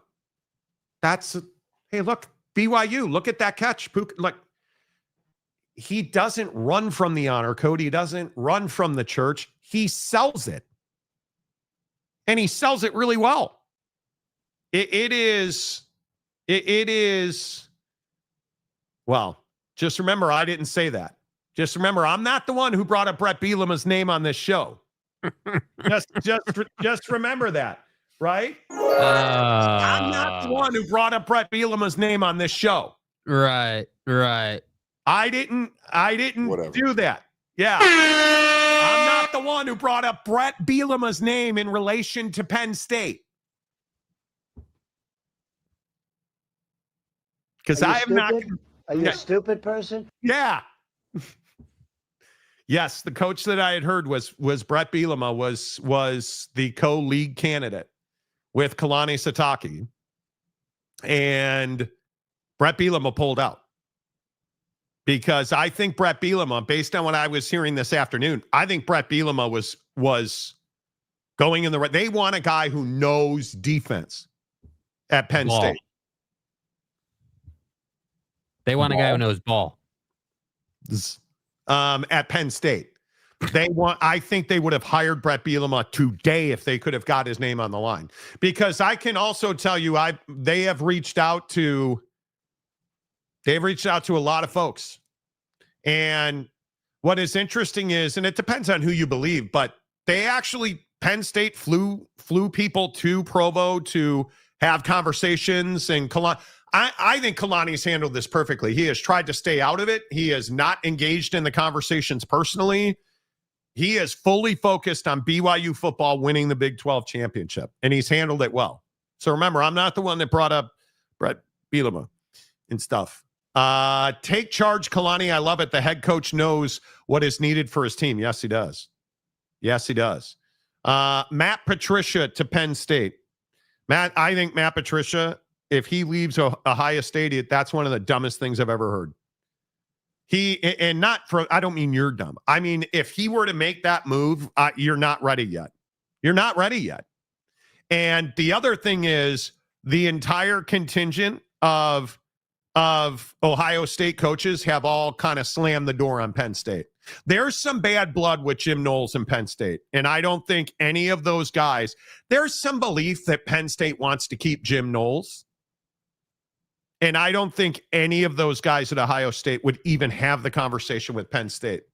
So we'll see what is what it is. AHC, yeah, associate head coach. Correct. Sounds like Kalani Sitake is using the Penn State job as leverage to get money from BYU for football. So he's staying. Why would he negotiate for more infrastructure at BYU if he were leaving? Well, I've only been saying that for the entire day. You know, Big Blue Horses. What's up, my guy? 25 months. Hey, you got to be real. Can I ask real quick, though? Am I the only one who's like, what? How does John Summerall get away with what Lane Kiffin did within everybody thinks he's a hero? Does anybody else notice that? He's leaving a bowl team, a potential CFP team. I know Jake says I'm stupid. John Summerall is a home run hire. Is he not? I mean, if you look at what, go ahead, say it. Yeah, listen. Yeah, he's a great hire. I don't have any doubt about that. But he needs to win ball games. You need to win ball games. You need to prove that the major players in college football can hire from the group of 5 and have success. Because whether we all want to admit it or not, right? And I know recruited his ass off. He's done a great job. I'm not disputing any of that. Dude, the group of 5 is a lot different than coaching in Florida. Group of 5 is a lot different than coaching at UCLA or LSU or Penn State or Va Tech, right? Like, it's a different beast. And so, yeah, I think that Summerall, Chesney, like Summerall saying that him and Lane had a phone call where they both mutually agreed he should take the Florida job and Lane should take the LSU job. That's incredible, dude. Incredible. But I'm just telling you, Florida at some point has to get their ass back to being national championship contenders. And I'm not confident, and forgive me, I'm happy to be wrong, that Summerall's a guy. I'm not confident that Chesney's the guy for UCLA, but they're going to get their chance. I think, first of all, I think Summerall's a dog. I think he is. I mean, this comment right here should win a prize. Like, maybe we should buy you a new well. Penn State still trying to find a coach. Meanwhile, those bums at Michigan are protecting their logo better than their end zone. Yeah. Yeah. You might want to. Oh, my God. Yes, it was empty. Yes, I did. Good to see you, Scoop. Chris Peterson and Scott Frost agree with Jake here. God, Scott Frost. Man. It's an ass hire, dude. Colorado State paying more junior $2.5 million plus $5 million in staff budget. That's pretty damn solid for a G5 program. You know, I think that was a home run hire. I think that was an absolute, and I know I keep saying that. I think this was a great. I think Jim Mora Jr. And I got laughed at by a friend of mine today when I said, I think Jim Mora Jr. might be the best hire of the cycle. If you look at what and I know nobody pays attention to UConn football. Look at how much talent he had. With no resources and no stadium to speak of. And then Colorado State's a good job. Now, again, like, what do you know, Monty? I don't know ball. I do know that Colorado State's a good job. Willie, Ohio State has 69 players on NFL rosters, most of any college. Well, yeah. Right. Yeah. Yeah. Mike Smith, what's up, Mike? Good to see you. Oh, West Virginia had a chance. Kind of feel bad for Memphis. Oh, this hire is terrible. Oh, my God. They keep playing well, but keep losing coaches every so many years. Their former coach did not seem to fare too well. Am I the only one who thinks that I have no idea what Arkansas is doing? I have no idea what Arkansas is doing. I really Nothing don't. Good. I don't know. We keep it low right now. We ass. Well, does that feel like a good hire, you guys? No, it doesn't. BYU would never recover from him leaving, but he isn't leaving. I think they would recover. Again, this isn't a slight. And I feel like I have to keep saying, I really like Kalani Sitake. I respect the hell out of the guy. BYU is never one guy. They're just not. What's Kalani Sitake fighting for? His infrastructure, all of his guys, all of his people, because he knows that. BYU is not one guy. It's a collective of guys. Right? So I love Kalani, and the stuff that he's done for you guys at BYU is over the moon. He has been everything that you would want him to be.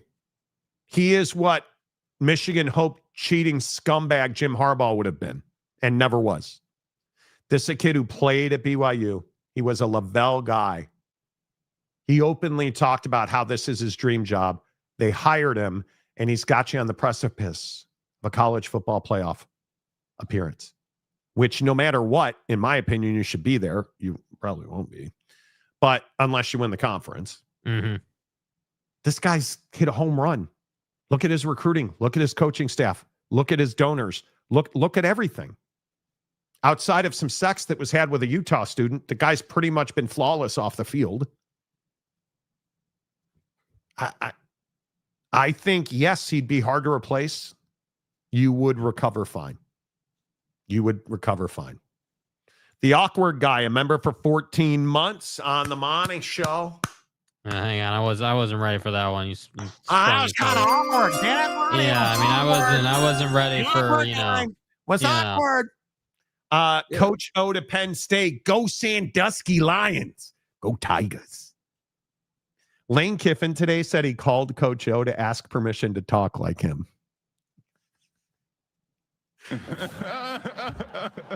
Which is amazing. I swear to God, Lane Kiffin better win national championships at LSU, dude. I don't understand the hate and vitriol over it. What is all the hate about for Lane Train? Like, I love that Summerall's getting a pat on the back and they're putting a statue outside the swamp for him. Lane Kiffin, they're digging a grave for Lane Kiffin's body in Oxford. Like, bro, the people at the airport, bro, dude, people at the tarmac were ridiculous. It is wild to me, and we should mix some of this in. It is wild to me that Ole Miss fans are just so pissed.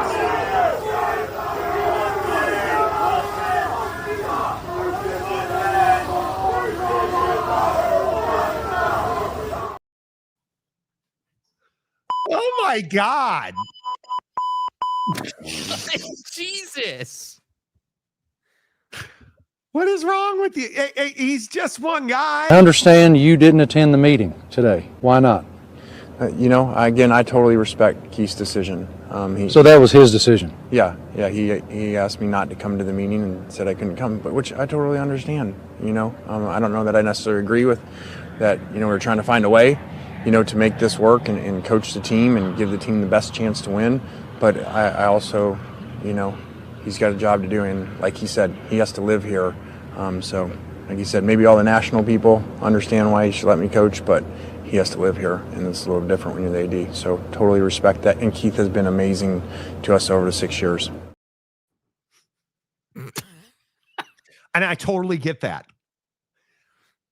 Ole Miss could not allow him to coach the conference championship in the college football playoff. Their fans would have burnt that place to the ground. But I'll say what I said last week. Burn it to the ground. From the accountant. You guys remember that? Yeah. I'm going to have to roll a home invasion and burn the place to the ground. Yeah. Park two and brains in Lane's brain pan. Burn this place to the ground. Yeah. The play was not to reveal that you were going to LSU, but LSU didn't let that happen. Jake, how much blame should Lane Kiffin get for how he left Ole Miss? I mean, I don't think he should get any blame. I think that Lane Kiffin is doing what anybody else would do. Did what anybody else would do. My biggest issue with this whole situation is people's response to it. I think Lane Kiffin is a guy that has had a checkered past. Obviously multiple situations, including getting left on the tarmac with the USC thing. I mean, this is hardly dude's first go around.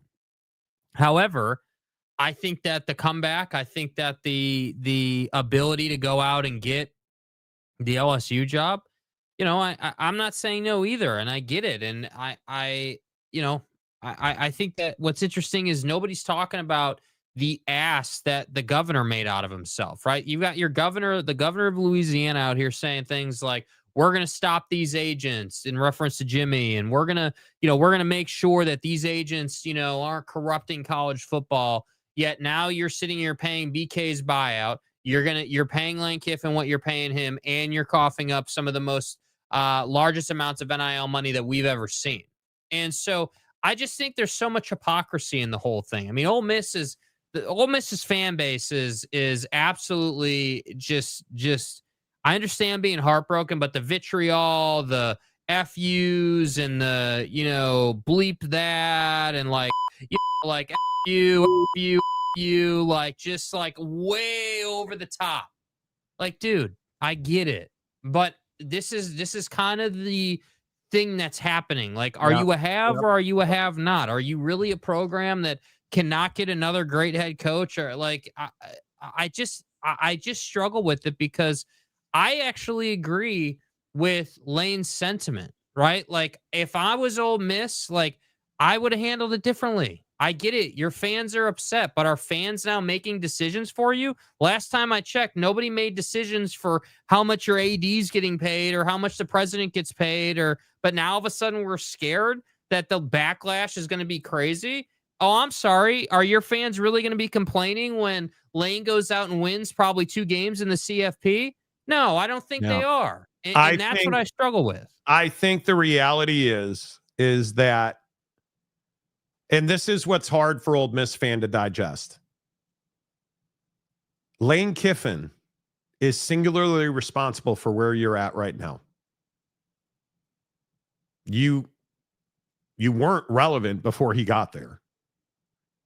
You would have applauded and lauded him had he stayed.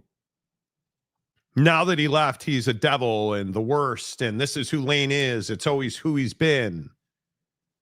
But the reality is, Lane Kiffin got you to the college football playoff. Lane Kiffin won as much as you have ever won. He recruited far better. And now I understand the system is what the system is. He's got more talent than you've ever had. And the reality is, you're not LSU. You're never going to be LSU. And I think we all get caught up in this game of, well, Monty, with money, we can all go get talent. No, you can't. Because what has Lane Kiffin shown you at Ole Miss? His best talent was always from the portal. Where will his best talent be at LSU? High school kids. Because portal and the transfer portal and all that, that's all well and good. You win national championships with high school football players. You bring them in, you develop them, and they become legends. You can't do that at Ole Miss because they don't go to Ole Miss. High school football players go to LSU. They don't go to Ole Miss. Trinidad Chambliss and Jackson Dart didn't come out of high school and go to Ole Miss. How did they get to Ole Miss? Lane Kiffin recruited them through the portal to Ole Miss. And the reality is, it's really hard to be as good as Ole Miss is when you're living and dying in the portal. And he knows that. So why did he go to LSU? Well, one, it's an exponentially bigger, better job than Ole Miss is. And why is it exponentially bigger? It's the exact same thing I've talked about for 3 weeks on this show. Because when you're an elite football player in Baton Rouge or any other parish in Louisiana, do you go to Alabama? No. You want to play at Death Valley at night. You want to wear LSU on your helmet. You want to be a Tiger. That's the entire essence of why LSU is one of the best jobs in the country, because you don't fight anybody in state for your own talent. The best talent always goes to LSU. You haven't got Miami South. You haven't got Tallahassee North. You haven't got Gainesville in the middle and Orlando and everything else. You've got LSU. And my point is, Lane Kiffin did what everybody else would have done. You would have left Ole Miss because they were going to make you the highest paid coach in college football, and you'll have access to significantly better talent, and you are the guy to win a national championship and bring LSU back to that level. Because the other thing that you don't seem to understand is there's not pressure to win at Ole Miss. And for a guy like Lane Kiffin, There is no more pressure than he puts on himself to win at LSU. Guys like him the pipe don't break because of pressure. Lane Kiffin has a motor to win. Right? He's not the saying this week has been, he's not on the golf course, Monty. Right? Because you're hearing about how Hugh Freeze was on the golf course constantly. Lane Kiffin's not on the golf course. He's trying to win football games in February, March, April, May, June, July. All he cares about in those months is winning football games in August, September, October, November, December, and January. And he knows he can't do it at the same level at Ole Miss that he's going to be able to do it at LSU because the ceiling's much lower at Ole Miss. It's much higher at LSU. And that's what Ole Miss fan is pissed about, and that's why the reaction is the reaction. How dare you? That's why you have Ole Miss fan, according to Lane Kiffin, allegedly trying to drive him off the road on the way to the airport. Like, it's just, I don't know, man. I think that this is what we do to people. And I'm all here for, decisions and consequences. And I think that there's been so many people that have made a fool of themselves on Twitter over this Lane Kiffin thing. Yes. I would have been fine, just for the record, because I know it's the raging debate right now. I would have allowed him to coach the CFP. I would have. I think that he just like you said, he's the reason he got you there. Him leaving is now the reason you won't be in the CFP, in my opinion. If you look at the graphic, what does the graphic say that the CFP committee has to follow? The availability of coaches and players is one of your bullet points on that graphic. Lane Kiffin's not there. Shouldn't be in the CFP anymore, is what it is. Now, did you consider that when you made that decision? Or did you make your decision out of emotion and you were just all pissed off that he took the LSU job? Like, that's my problem with this whole situation, is that there's so much emotion involved, and we're all of a sudden taking into account the fan reaction and the community reaction. But what about the players, dude? Jake. Everybody, we need to take a minute and applaud Jake. Jacob, my guy. I don't even want to know what this is about. Well, this is very interesting. So I had asked this person, what are you doing to retain Kalani Sitake? And we've been going back and forth. Mm-hmm. He said there is an all-out blitz that no longer involves Brian Santiago. What? Brian Santiago is the athletic director at BYU, and he is the replacement for Tom Homo. We got to talk about that in a second, but here this is very interesting. That no longer involves Brian Santiago.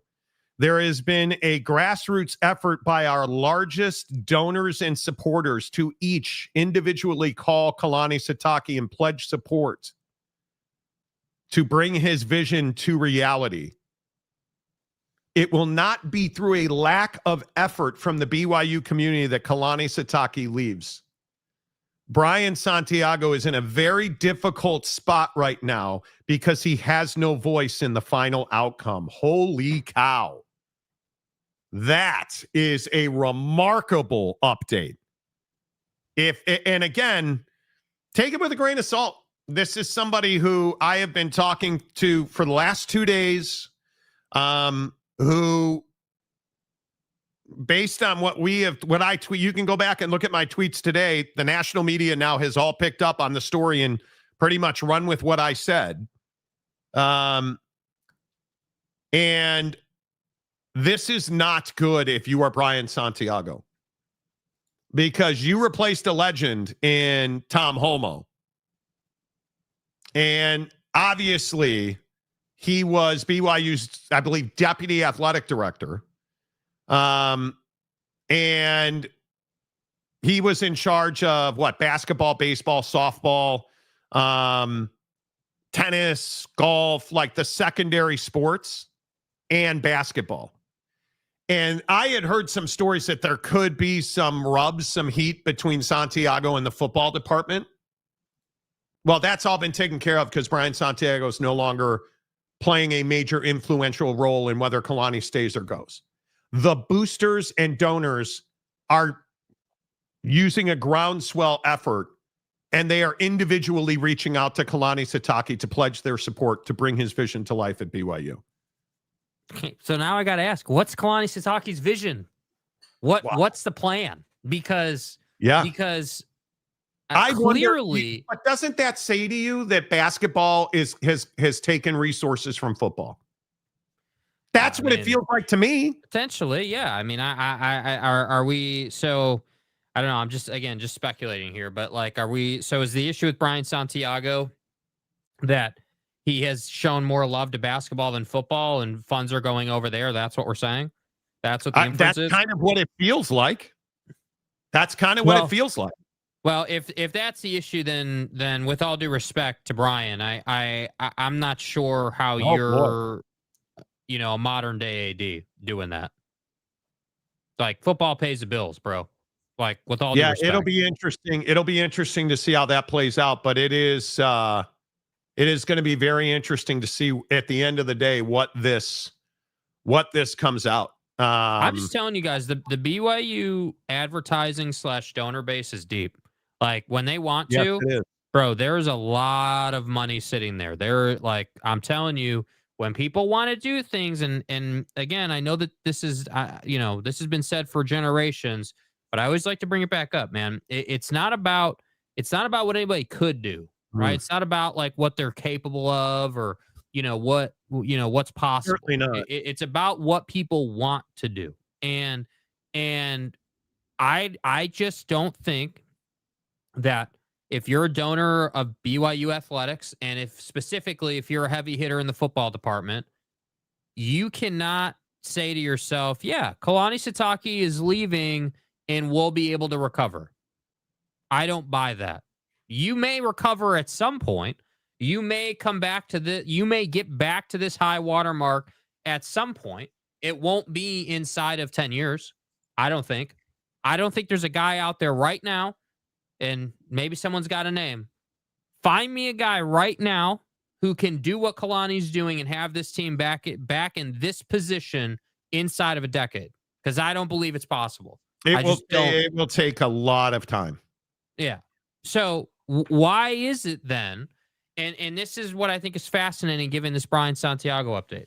Why is it then that BYU has the replacement for Tom Homo? Because bless Tom Homo's heart with all the things that he did, all the stuff that he got done, getting Utah in the Four Corners into the conference, and just everything that he's done.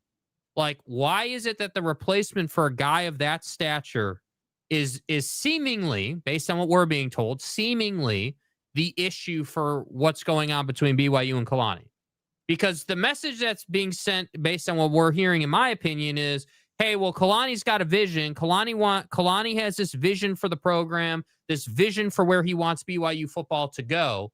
But Brian Santiago and his team are standing in the way of that, and there's a rub of some kind.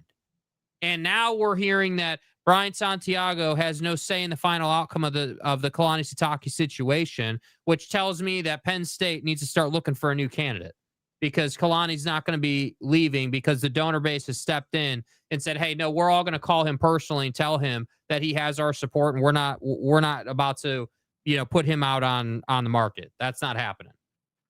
So yeah, I think this is what makes BYU so unique, is that they have gone out of their way to make sure that, the community has always been what makes BYU special, and this is a great example of, boy, the stories that are going to come out of this one way or the other. Can you even imagine? How did this conversation start, though? Right? How did this conversation start today? The golf course conversation we had. The golf course conversation. Yes, the golf course conversation about the politics at BYU in the athletic department specifically. I'm not talking about any other department. I'm not talking about the church or any of that nonsense. I'm talking about the athletic department and the red tape involved at BYU that seemingly, according to, what Kalani wants, just shouldn't be a thing, right? I have a hard time even saying this, but like, what would BYU's football program be if there wasn't red tape? What would BYU's football program be if Kalani just got everything that he wanted. Hell, even like 70% of what he wanted. I mean, again, that's where I say, like, I hope it comes out one way or the other about what Kalani's vision is, because this word vision is a dangerous word, right? Vision is a very dangerous word. If Kalani's vision is bigger and grander than what the majority of the faculty at BYU's athletic department had in mind, that could be a potentially dangerous word. But it sounds like, based on the support from the donor base, it's not that. It sounds like Kalani has some pretty regular asks. It sounds like he's not asking for the moon. And because if he was, the donor base wouldn't be getting up off their asses in their cushy-ass houses getting involved. But they are. Look at the money that Will Stein's going to get out of Kentucky. Look at the money that Summerall got out of Florida. That doesn't happen. That doesn't happen like this. This is, what's the word? Holistic approach. Like, this is incredible. If it happens, we'll see. Phil Venzer for $5. What a disaster, the ACC. Now there's some talk that 2 G5s can get in. Dude, bro, that's... The ACC is in a really, really bad spot. The ACC is in a really, if Duke wins this game, if Duke wins the ACC championship, I think that it is a fait accompli that, I think BYU would get in. I think that, I don't, that's just my opinion. If Duke wins the ACC championship, BYU has to be in the CFP. And at that point, you are either going to get, you're either going to get 2 G5s, or, I mean, it really depends on how the committee goes. But I think if Duke wins the ACC championship, there's a real chance that it's BYU and Texas gets in, which I think would just be an absolute crime to the CFP process, honestly, or some other crazy situation. But again, with all this BYU stuff going on, I do think at some point this week we have to hash out the Miami Notre Dame head-to-head and how that impacts the CFP. You can't lose the games that Miami lost. Well, plain and say, the problem for Miami is, the problem for Miami is they're always in that argument, Jake. Are you or aren't you? Well, BYU lost to Texas A&M. Texas A&M's a one-loss team. Well, they also lost to Miami. Yeah. So let me ask this, not to be a red ass or nothing. Is Miami a good loss or a bad loss now? Because Miami's a 10-2 team, and their 2 losses are Louisville and SMU. Notre Dame is a team that is 10-2. And their losses were to a number 10 Miami team and a number 16 Texas A&M team, who now, and I know this is going to shock some people, who now is a number 3 Texas A&M team that's 11-1. The resume is far better, far better, in my opinion, if we're looking at losses, because at some point it's got to be commonality, resumes, strength of schedule. The biggest problem for Notre Dame is, what's their quality win? Because Pitt doesn't look all that impressive. It's probably USC. Yeah, USC is the quality win for Notre Dame. What's the quality win for Miami? If all things are being equal, well, the Notre Dame. Yeah, that's the thing. That's what everyone's arguing is. Hey, well, Miami beat Notre Dame head-to-head, and head-to-head has to matter. But I agree. Put the graphic on the screen. The CFP qualifications graphic, what they're supposed to consider. I mean, I don't know how you weigh this. I mean, what am I supposed to do with this right here? Because it's strength of schedule, head-to-head competition, comparative outcomes of common opponents, and other relevant factors. Okay, well, in this case, I do think the head-to-head matchup is being weighed. I think the correct analysis is, hey, yeah, you did beat Notre Dame, but the rest of it doesn't stack up. Like, the rest of what you have doesn't stack up to what Notre Dame has. And then when I look at the rest of the CFP and what we're looking at scenario-wise, your conference being as ass as it is, really doesn't help your case here, fellas. It doesn't help doesn't. your case that the ACC is the worst conference in college football. And that's not disputed anymore. I don't want to hear today that the ACC has anything on the Big 12. Well, Texas Tech would obliterate that conference, bro. If you look at Notre Dame, they're 3rd in the FPI. Miami's 7th. Notre Dame's 9th in the AP. Miami's 12th. Strength of schedule, 42 for Notre Dame, 44 for Miami. And you just start to understand, like, Notre Dame's strength of record, 13. Miami, 14. Like, there's just nothing for Miami to hang on to, unfortunately. And I think that sucks because you can't lose to bad football teams. No, you can't. And that's the problem, that you can't lose to SMU. If you're Miami, you can't lose to SMU. But I want to remind people about SMU because I feel like this has just somehow been forgotten. SMU was gifted a spot in the ACC. SMU, while they're in the ACC, for me, is not a power team. No. You're not. You're in that conference because you traded TV revenue to be in a power conference.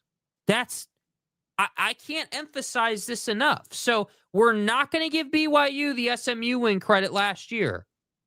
But now Miami this year gets the SMU credit when they lose? No. I can't do that, dude. I can't. That double standard just doesn't exist, bro. You can't have it both ways with the CFP. And I just think that again, if we're looking at the CFP and you look at the rankings, obviously we're getting new rankings tomorrow, but you look at last week's rankings and you look at the AP, I just don't understand how, and again, this plays into what we talked about today. How is it that BYU's not in, but everyone's fighting for Miami? That's what I don't get. I don't understand how I don't know. Alabama somehow is not in, but everyone's fighting for Miami. How does that work, dude? I don't know.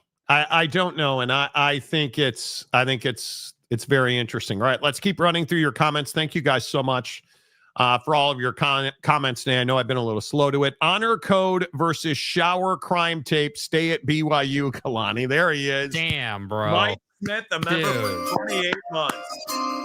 Crime tape. What, Pat? Listen, you Mike, couldn't get Pat Fitzgerald at Happy Ending Valley? Yeah, Mike, I want to give you a lot of credit, dude. You know, I know that you got belt to ass over the weekend with Texas Tech. I know that was pretty much the ass kicking of the year, but you did a great job bouncing back and contributing to the comment section today. So nice job. You know, way to hit the showers after the game, got your beer, got your meal, and we're right back in a good place on Monday, you know? Yeah. I would also point out, look, Monty, you don't know anybody. Trust me, bro. Yeah.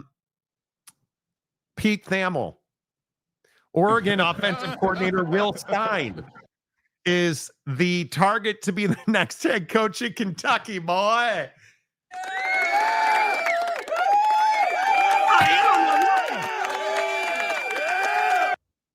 Monty, you're just trolling people. Bob Chesney to UCLA. You don't know ball. I know. I don't know ball. Nothing. Sorry to break your hearts. Will Stein, I told you the other day, going to Kentucky. I know you guys hate it. These are the only drops I have. I'm not allowed to have drops, so I have to play what I have. You know. And look at that. Now Ross Stellinger. Kentucky is working towards a deal to make Oregon offensive coordinator Will Stein its next head coach. Thank you very much. Oh, hey, look, an important update from Mike here, okay? Important update from Mike. Scoring update. Texas Tech just scored again. Okay, good. Thank you. Yes. So Perfect. good.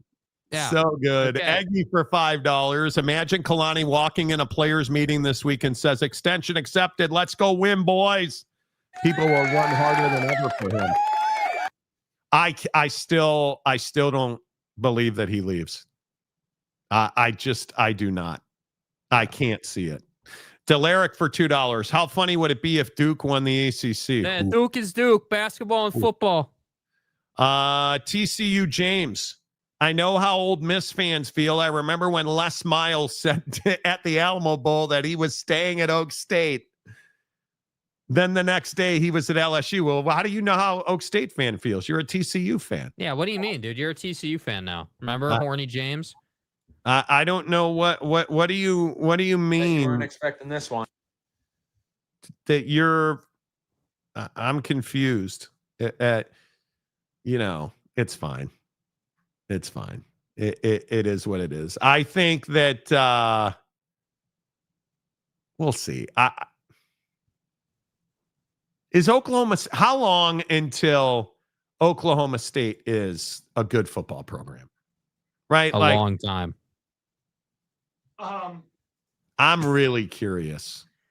5 to 7 years at a minimum. I'm really, really curious. With all due respect. I think Eric Morris is a great hire. I do. Oak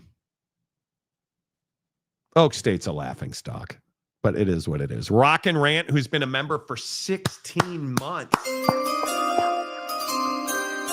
Of all the alum head coaches, Sitake leaving last on my list. Dude, seriously. Yeah. You're not even kidding. Rock and Rant, should you guys be in? Wait, you're going to say yes, aren't you? Joey Harper, ho ho! Did you guys see what the Seahawks did yesterday?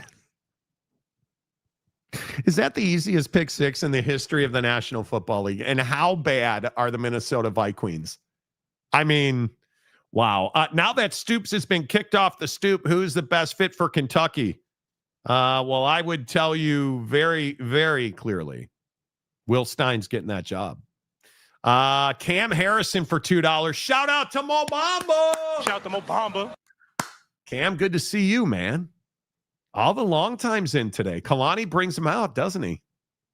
The Chad Carter, WTF, did a parody Will Stein account get dropped on the UK deal? What do you mean?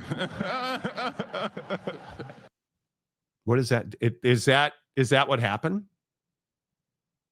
I think I still laugh at the Kentucky Will Stein account that had Will Stein wearing a Kentucky hat. I think that's one of the funniest tweets I saw all weekend. But, Will Stein's a great hire. Do you guys think Will Stein's a bad hire? Nah, he's not a bad hire. No. I think isn't he from, I want to say he's from Kentucky, isn't he? I think Will Stein's a great hire. Anybody who serves at the lap of Dan Lanning like Jake. Mm-hmm. Nothing? I mean, Okay. What do you want me to say, dude? Guy's just quietly putting together another great season. Slurp, slurp. Yeah, just putting together another great season, and I know they don't have talent or they're not good enough defensively, whatever it is, week in and week out. Went up to the UW and handled business. Is what it is. Another day, another dollar. I think. What are the projections? He went to Louisville. What are the projections? Oregon playing Tech, I think, in the first round of the CFP, I think was the latest projection I saw. So we'll see, dude. We'll see. My Vikings suck. Scoop. Dude, I don't want to hear anyone defending JJ anymore, dude. The guy is ass. Do we get love? Again, I don't miss on quarterbacks often. We don't take shit. I did not miss on that, dude. He is ass. If we're keeping it buck. We keeping it buck right now, we ass. Toot Pants, Texas Tech taking care of business. Utah too. Sounds like BYU boosters are keeping them up there. Where's Oak State, West Virginia, Baylor, K-State? When are those football schools going to be relevant? People are really upset. Great question, bro. People are really upset at Baylor. The Wolf of Wall Street. There is a lot of frustration there. Stein played at Louisville, right? But is he in? I want to say he grew up in. I should look it up before I run my gums. Timothy. Yeah, where's our guy been? I don't know. Maybe I'm just not smart. I don't know. Anyway, okay. Yes, he played at Louisville, obviously. Has anyone checked on the residence of fan Eric W? Want to hear some excuses, dude? No, because they all run away when Michigan sucks. And what's going to happen when your quarterback gets in the portal? You take you a deuce. You don't sit there and look at it. You flush it and move on. I think it's a possibility. I think Sharon's in trouble. I think he is in real trouble. The real awkward guy, Kentucky won't win until they get the colonel to lead them. Okay. I don't mind a bucket of chicken. When we go in to address the elephant in the room, Jake and the puffy vest breaking up. I said this to him for the show, and he's wearing the roar back in support of Pat Fitzgerald, who got hired today at Michigan State, even though Michigan State has a long history of sexual assault and abuse in their and so of course you go hire Pat Fitzgerald, who got fired and then mutually settled with Northwestern after offended by that. A hazing scandal that included sexual abuse. Natural fit. So congratulations, Shake. I'm happy for your guy, Pat Fitzgerald.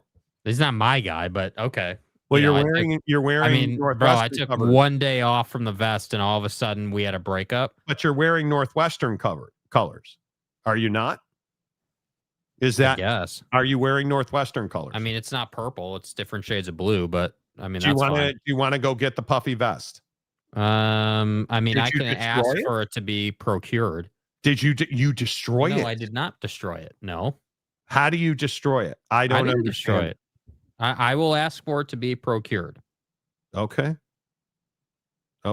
That's fine. I mean, maybe somebody will bring it to you. Yes. No.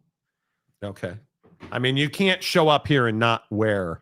Listen, there's a lot of red tape, and it's my vision for this show is that the vest will make an appearance every day, but that's not happening right now. So, me and Monty are going to have some talks around, financial structure, and I'm going to need a 10 and 10 deal to continue to wear the vest in the day to day. 10 and 10 deal. Yeah. To wear the vest in the day to day. Yeah, I'm gonna need 10 taquitos per show, and another 10 after the show Jake, to be able to. Trust me, you don't need 10 taquitos for this.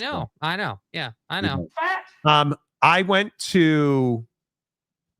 Do you guys remember that place they used to call it? God darn it! Oh, the mall. You guys remember that place? The Iraq. My wife is a Warby Parker fan. And I'll see you in Valhalla. So we had to get her Warby Parker adjusted. So I decided I would go into Canadian Goose or Canada Goose. Do you know how much they charge for a vest? A Canadian down vest? Just guess. What do you think a Canadian down vest costs at Canada Goose? $250.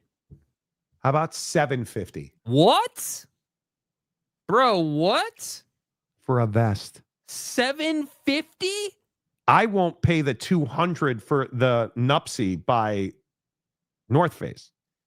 Dude, $750.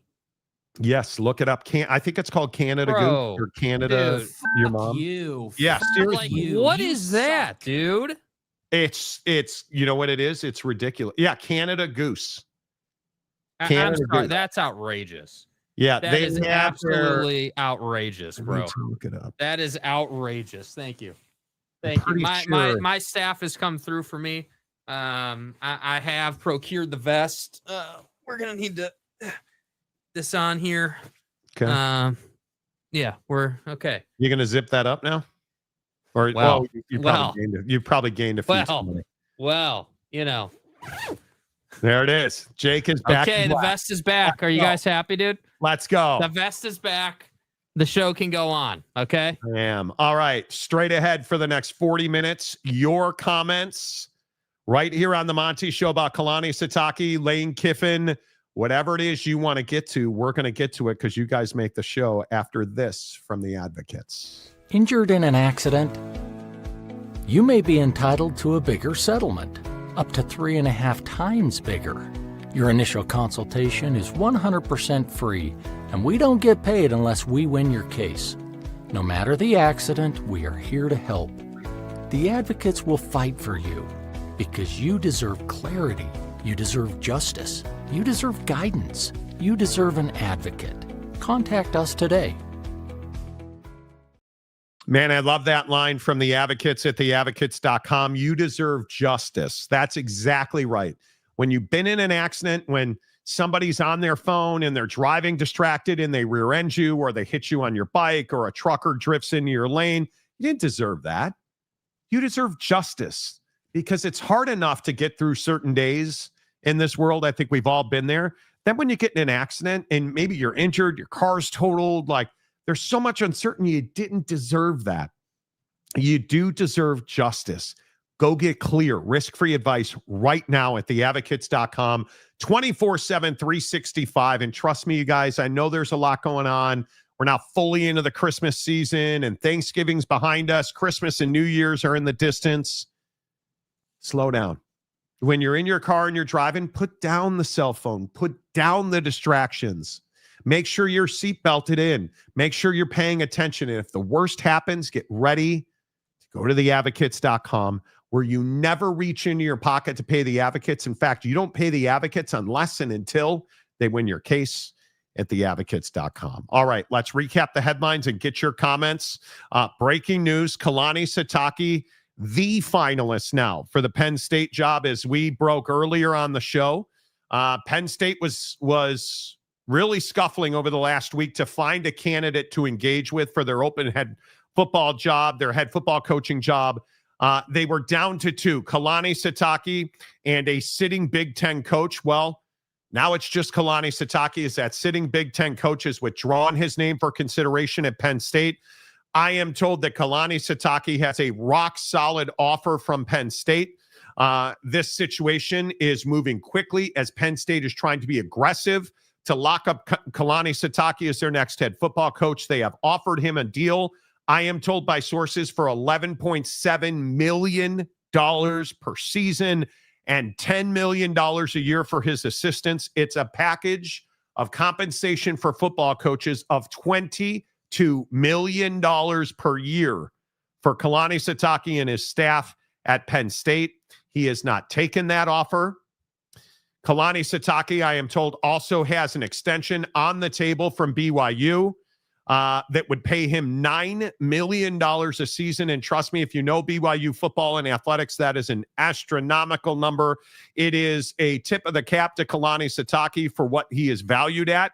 But our sources close to the situation today have told us that it is not about Kalani Sitake's compensation, that it is a myriad of issues that is separating Kalani Sitake from signing a new deal at BYU. Some of the bullet points: Kalani Sitake wants fair compensation for his assistants and their staff.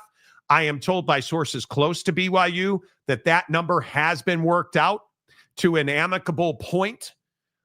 Now it's a matter of politics. Kalani Sitake and BYU, according to our sources, are talking about infrastructure and the process of making football at BYU. Kalani Sitake wants far less red tape. A source close to the situation today described it as, hey, when Kalani and his staff need a new Gatorade bucket, they have to go through 4 layers of management to get it. And Kalani is kind of worn out on that. He wants to remake the process of being the college football coach at BYU into his own vision. And I am told also today that there has been a pretty significant rub at BYU. And a lot of this surrounds some of the management and the infrastructure, including Brian Santiago, the athletic director at BYU, who I'm told currently is not involved in the negotiation process. Sources close to BYU have told us today that donors and boosters are individually reaching out to Kalani Sitake to pledge not only financial support, but a pipeline, a streamlining of the way business is done at BYU. And currently that conversation does not include Brian Santiago, the athletic director at BYU. Jake, it just seems like a grassroots effort is being made to make sure that Kalani Sitake remains the head coach at BYU. Yeah, because I think there's just too much risk and too much unknown if he's not. I mean, if he moves on to the Penn State opportunity, because you were unwilling to give him what he wanted, I just think the unknown for BYU there is immeasurable. I mean, number one, I don't think that they're I know that there's not another guy of Kalani's stature or ability out there to replace him. Number one. Number two, I think that if you think the politics at BYU's athletic department are bad now, what happens if you lose this guy to not only a different conference but a higher stature program, right? What does that say about your program? What does that say about your administration? What does that say to players, both current and future, who would maybe be considering BYU as an option? I mean, I just think that there's so many things that can start to take place with your program if you allow this guy to leave. And that's why I think you're seeing that grassroots effort, because frankly, guys like the CEO of Crumble and others who are influential people with BYU who have a lot of money are understand and want the program to be good. And they understand sometimes what that means as a donor is, again, you got to get up off the couch and make some calls and do some things. And I think we're seeing that now. Yeah. The real awkward guy. I don't know how BYU is pinching pennies with this. Give the man the control he has earned. Well, I think, and if our sourcing is correct, the money has been kind of figured out, right? I think there's a bunch of numbers flying around, so I'm not comfortable just throwing numbers out there.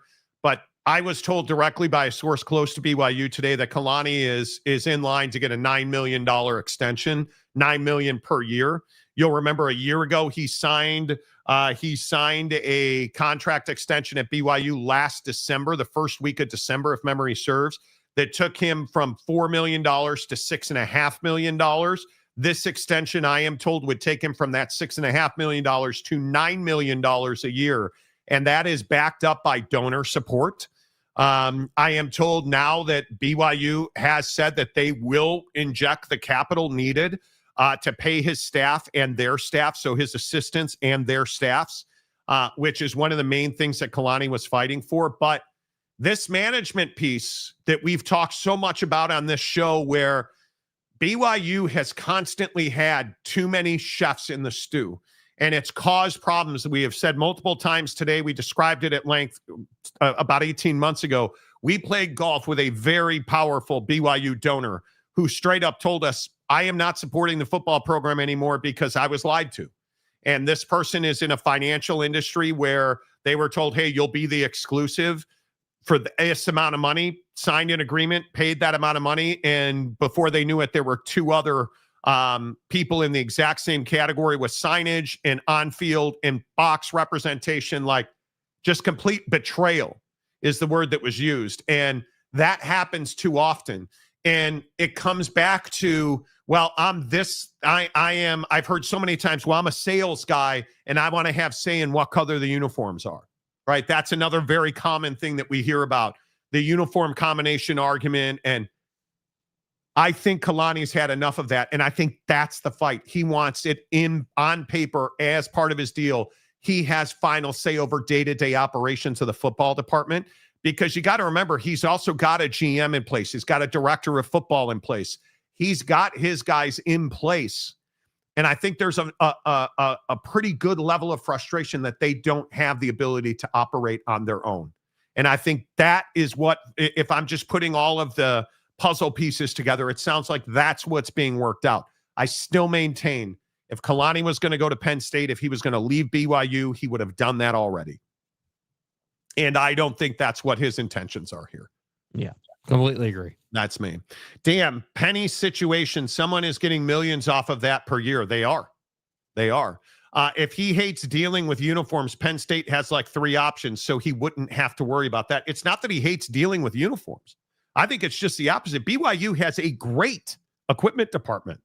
The problem is it's the sales guys wanting to reach in and have their say, and let people do their jobs. Hire good people and deploy them. Let them do their jobs. Manage them. When there's a problem, step in. Right?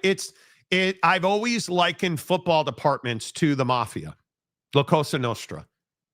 Okay? I've got the Godfather. I've got his second in command. I've got capos. I've got heavies. I've got street workers. Let them all do their jobs, because I'm telling you, when things go bad, it rolls downhill, right? That's what a football department's like. Let the equipment guy put the chin straps on the helmet. I don't need the head coach putting the chin straps on the helmet. And the problem is, I don't need the sales guy telling the equipment guy what chin strap to put on the helmet. Go sell something, right? Go talk to my director of football operations. He'll have that conversation. And then he'll tell his guy, who will tell the equipment manager, who will tell the chin strap guy. That's how we do business. And I think there's too much of the sales guy coming down and trying to get involved. And which leads me what back to... That's what you can't have. Yeah, that leads me back to the Brian Santiago issue, right? Yes. Hey, like, we need to have better leadership or whatever the issue is, dude. I'm not even saying that dude's done a poor job. What I'm saying is that this issue today and this evolving conversation has kind of led us to that place where the comments about, Brian being removed from the Sitake outcome, I mean, that's a pretty harsh thing to say about an AD. You don't really hear that too often. So I just, I think that, look, I'm not saying anyone needs to be fired, but what I am saying is that processes need to be smoothed out, and there needs to be a final say guy of like, all right, hey, like, here are all the opinions. What are we going to do? And that's that. And I think that that's maybe what Kalani's trying to work out. Yep. If Kalani wants change, this is the best shot to get it while he has leverage. Amen to that. Yes, KGB Teddy, exactly. Pay this man his money. Jake, have you seen Rounders? Yes. Oh, it's one of my favorite movies. Check. So good. Yes. So good. Oh, Doug, Kalani wants to adjust the way the AD does business. No. Well, as far as how funding is approved for this and that, anyway, I think that's true. You keep splashing the pot. Yeah. I'll splash the pot as much as I want. Yeah. I can keep busting you up all night long. Do you feel like the BYU AD is on the way out? I do not. I think there's going to be a reassigning of duties. There's going to be a massaging of the situation. His office will be moved further and further away from the football department. I have been a rich man and I have been a poor man. And this is ongoing. I'm just going to continue to tell you. I get a lot of text messages when situations like this happen. I do not read them all, and for good reason. I don't think that you can trust. But apparently it's out there now. Apparently it is out there that Brett Bielema was the other guy for the Penn State job, and he pulled his name out of the hat. So that is no longer a surprise. So you know what? And I feel like that's huge. And just kind of reading the tea leaves here. And I'm not trying to tell you, I always feel like an asshole when I do this. I'm not trying to tell you, hey, I know this and these people, but it sounds like the Brian Santiago situation is very fluid. And I think there's a lot of smoke around that fire. Okay. I just want to point this out for the whole donor base getting involved thing. Yes. Again, I know I keep bringing up. Wait, hang on. Our sources are telling us. Mm-hmm. And I don't know what Jake's going to say here. I have no idea. But our sources are telling us there has been a groundswell from BYU football donors and supporters calling Kalani Sitake, reaching out to him directly saying, hey, we're not only pledging money, we are pledging to be influential in bringing your vision for, hey, I'm the football coach. I'm the CEO of football. I'm the Don, the Godfather. We're going to work it down from there. That they support that financially and philosophically. So 1 hour ago, I brought up that the CEO of Crumble Cookie tweeted, some people are not replaceable. Sounds like it's time for me to get off the sidelines and get to work. Right? Now we have 26 minutes ago, a feed from the same guy on Twitter. Why do you love Kalani? What does it mean to you to have Kalani is our head coach at BYU. Right now is the moment. It's BYU. BYU right now is the moment to let Kalani feel the love, respect, and gratitude of Cougar Nation. And he goes on. I'm just telling you, dude, it's different at BYU. Like this, in this area, I feel like it is different because of how small the community is in Provo, man. Like, I hope they get it figured out. It seems like they're getting it figured out. It seems like there's progress being made.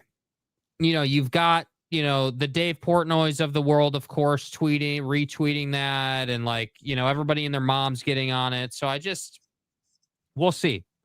We will see what happens, dude. But BYU can't afford to lose him at all. I think the money they would lose if he leaves would be beyond calculation. I think and for those of you who don't live in Utah and don't know the landscape here, the tech money and the corporate money that is involved in BYU football is, from Bam Bam's Barbecue to J-Dogs to New Skin to, Ryan Smith, and why did his company just went Qualtrics? You look at the money flowing through BYU football. That's a lot. Yes. And I think that's what you can't measure. And I think our sources telling us that BYU has a financial agreement in place with Kalani, behind the scenes politics being worked out, especially when our sources are also telling us that Penn State offered him $11.7 million and $10 million more for his staff. Yeah, I would get the politics in line. I would get the politics in line. That's a big deal. It's a big deal. If the blue smoke fills the Provo air, then Kalani is staying. That's right. That's right. I guarantee that these donors have pledged $50 million for facility. They don't need facility improvements. They don't need facility. Their CNS seating is elite. Guy, there is capital planning in place, according to our sources, for all of that already. It's a gut feeling. Ah, okay. They should have hired Chad Lewis for that job anyways. Well, again, I'm not the one who brought it up, right? I just for the record, I'm not the one who brought it up. FTR, Monty. Chad Lewis's name has come up multiple times today. So they are not doing an upper deck, James. However, my sources tell me that they are putting in the largest scoreboard in the world, which will take up most of the mountain. That's right. Can you measure it? James, did you mean butt feeling? Come on, man. Wow, dude. Bro. Hugh Janus. Monty, how big this story has got? Do you feel if he doesn't make a decision before the game, it's too big of a distraction? If you're staying, just say it. BYU, multiple sources have told me BYU wants this done tonight. It should be done tonight. Not tomorrow. Not the next day. Not Friday night. Tonight. BYU wants it done tonight. And I think you're right. It's a distraction. And you can't have it. No, oh boy. Norge Coog, who's kind of edgy on this show. I personally believe. Not a fan of the Monty program. An important difference between BYU high rollers and other schools is the belief that BYU sports and especially football are important important missionary tools. BYU, this is not a good point. This is a great point. And I think it's important to note that Kalani Sitake is a member of the church. In God's name, image, and likeness. And he wholly supports his players because everybody jokes, oh, Monty, they got 35-year-old guys who are married with a couple of kids playing football. Like it's an advantage to go and serve a 2-year church mission. Kalani wholly supports it. Wholly supports it. And the administration at BYU and the church view BYU athletics as a calling card. It is a megaphone for the Church of Jesus Christ of Latter-day Saints. And this is an important, and I know people are like, oh, Monty, who cares? Penn State for life. Totally get it, bro. But it's what Penn State fans don't understand. Fighting Kalani may be translated to Penn State. Fight on, well, that could be. Don't block the view of Mount Timp. No, Timpanogos. Let's go. James is auctioning off the Civic and Dana in the trunk in order to raise money for Oak State, TCU. And listen, I just put all new steel belted radios on this bad boy. Let's go. You got to meet, what do they call that? When you got to meet the reserve. New steel belted radios right here. Okay. Britton Covey was pretty dominant when he came back to Utah after his mission. Well, it is the thing that I think is interesting is people hear BYU and they make jokes, right? Like if you're in the LDS community, you know this. Again, magic underpants, you're banging your sister and one of your seven wives, like, you know, soaking, Pat McAfee soaking, and Ryan Smith laughs about it. And going on a church mission, I hope people understand what this is. And I don't care if you go to a major metropolitan city in America or a third world country in Central America. Doesn't matter. Your job is not to play football or lift weights. Your job is to knock on doors and talk about Jesus Christ. Spread the word of Jesus. Spread the word of the church. Your job is not to call home every night. Your job is not to make sure you hit the gym and get your cardio in. And a lot of athletes will go running. A lot of athletes will do body work. A lot like body weight push-ups, sit-ups, all that. You know. Yes, Lopes fan Gabe, hit the like button. I'm so bad at that. 5,900 views, only 71 likes. Hit the like button. Let's go. All 10,000 of you watching the show, hello. Good to see you guys. Everybody on Twitter, make sure you come over to YouTube. The Monty Show, Monty, The Monty Show. Give us a follow.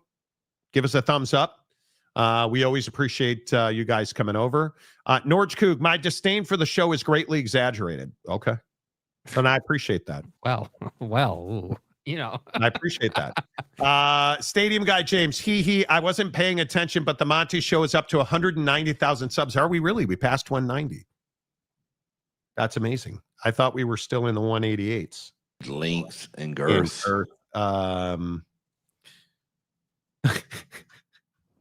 Okay. You see, you can't make this up. One of my guys at BYU, Monty, I love your show, but I have to listen to it with AirPods in because the drops in sometimes blue language is a bit much here in Provo. Something to think about. So then he plays that drop. You got anything to say? Quite frankly, fuck you.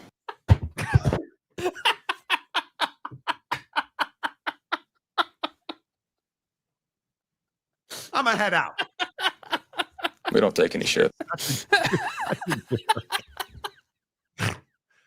Oh my God. Yes. Yeah, Mike. See? Notice how the show took a more positive tone with the reassuring return of the puffy vest. People like their routines. Yeah, dude. Consistency.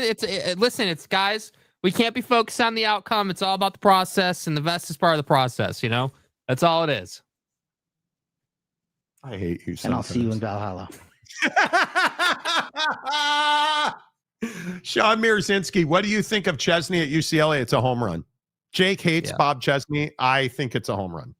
I think Chesney and Summerall have things to prove. They're good hires. You need to go out and win ball games now.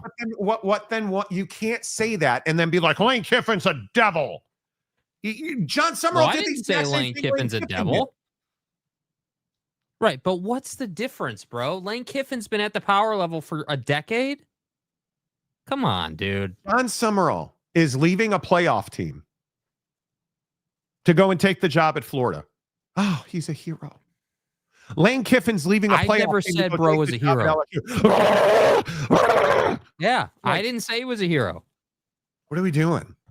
10K of those subs are James burner accounts. That very much could be true. I have no comment on burner accounts or, James' efforts to get more of an influence. Okay.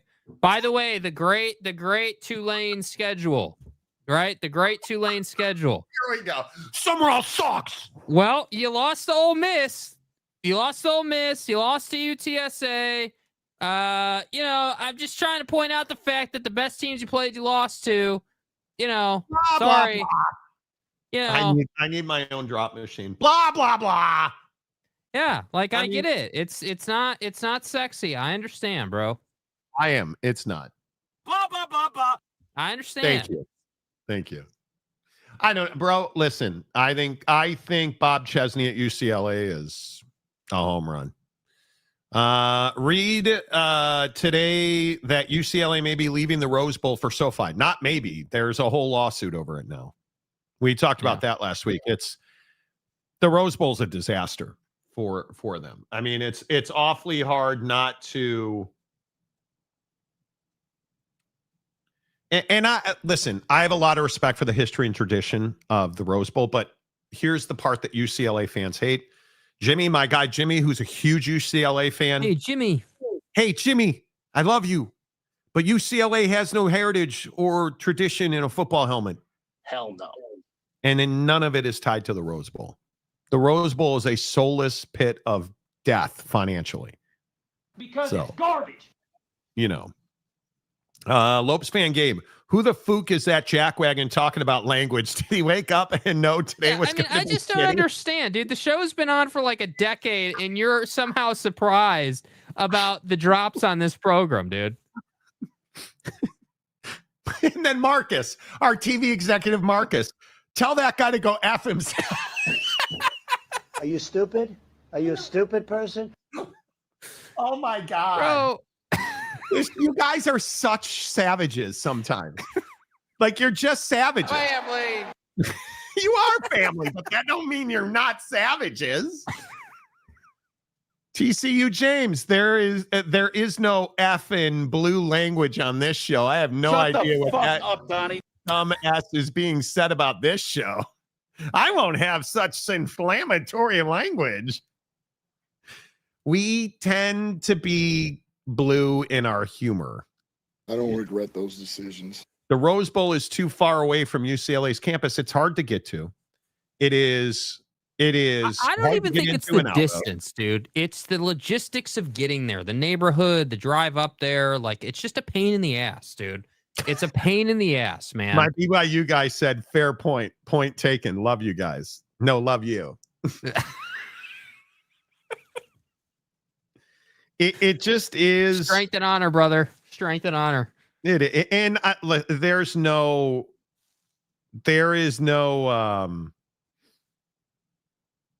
I just listen. I think it is really important that we as dudes just have fun with some of this stuff, and I think we tend to talk about things the way we talk about things. Yeah. How about the Chicago Bears? Yeah, the Bears. You know, that team that was allegedly ass. Hey, who's the number one team in the NFC who's got the... I personally believe that Mr. Nail Painter and, you know, head coach formerly of the Lions have... Known as Sausage Fest Ben Johnson after he took his shirt off? Yeah. Yeah, he did that. I don't really get it. Yeah, it was amazing. Bears are the number one seed. Yeah, we are. So wait, let me get this right. I just want to be on the same page here. So you celebrate when bro is in the locker room with his shirt off dancing, but when LeBron, you know, almost debuts Lamit to the media, I get criticized? I mean, come on, dude. The double standard here is obvious. Come on. Hot ass. Are you done? Sorry. My bad. Jake, okay. So Jake and I spent last week on vacation in Los Angeles. Shared an Airbnb together. Complete disaster. The house sucked. My wife won't ask for a refund. Ridiculous. So I made her ask for a refund.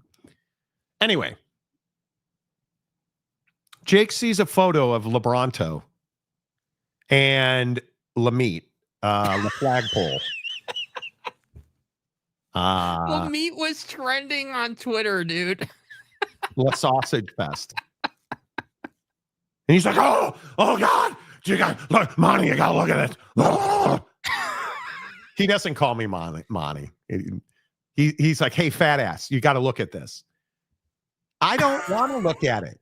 I don't need to look at it. I wear a size 15 shoe, bruh. I don't need to look at it. You understand? Like, I have no want or desire to see LeBron dunk on people. I don't need that in my life. So I'm fine. Thanks, Steve. And here's Jake with his Bryson DeChambeau driver picture. Right? Like, hey, nice driver, Bryson. LeBron's going deep from 3 and 4. They couldn't give Buddy 2 extra minutes to put a shorts and a shirt on, dude. Bro took a shower and instantly is getting interviewed. Like, come on. You know, who was the little spoon? Yeah. We had an entire house. We didn't share a bed. You know, Gumby, also brought to you by Puffy North Face vests. Yes. Did it move a little? Yes, it did. Yes, it did. Geoff, my guy. Guys, had any Del Taco lately? Amazeballs, Amorite. Dude, I love Del Taco. Yeah, Del Taco is excellent. I got to be honest with you. We went to Javier's in Newport Beach last week. So good. Yeah. So good. I get the hype. You know, so good. Ain't heard from EW for a minute. Yeah, I miss Eric Wasikowski. Where's our guy at? You miss it. Let's see. Recap. The Lions are bad. The Red Wings are bad. The Pistons are bad. Michigan. Well, Michigan State. Well, he's got no class. Not really sure what you're hanging on to there, kid. Michigan lost. Bears are in first. This is his personal hell. JJ McCarthy is ass. Oh, how bad is it? Again, I keep telling you guys. Shador Sanders is having some level of success. Shador Sanders starting quarterback of the Cleveland Browns for the rest of the year. Finally. You know. Notice Shador putting his life on the line with the media to defend Stefanski over the weekend. But did you notice Dylan Gabriel's girlfriend or fiance tweeting that everybody in the building wants Dylan Gabriel to be the starter, but Shador won't let it happen? Oh, now Shador has all the power. Okay. Come on, bro. A few years back, a local Dallas news show was doing live interviews in the Cowboy locker room after the game. One of the players walked by with the sausage bouncing like it was on a trampoline. Bro, chill. Dude. Now you... Bro, we're not doing meat gazing stories, okay? Monty, there is no length and girth. You got to talk about LeBron's wingspan if we're going to have the conversation. Let's actually have it. What's up, big bro? Dude. Oh, Marcus, never changed, my guy. Pause. Yeah. Civic? No.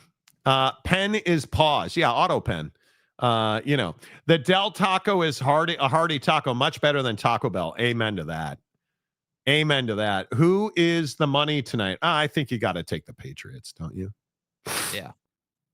You know, Mapes, if they retain Sitake and somehow have Lewis replace Santiago, then I might have to become the new super soaker, bro. Dude. I am really surprised. And who knows if it's true, right? I want to believe that Brian Santiago is doing yeoman's work. But if that were the case, Kalani would have never answered the phone when he saw Penn State calling. But do you think his job is in danger, though? I mean, I feel like that's a little harsh. It's very difficult. This is replacing Nick Saban. When you replace Tom Holmoe at BYU, it's incredibly difficult. It really is. And listen to all of the Provo folks. One of our long times. I don't necessarily mind the cursing. But Jake has a tendency to play a drop at the wrong time. My wife just eye-rolled me because I have Jake's drops blasting in the background.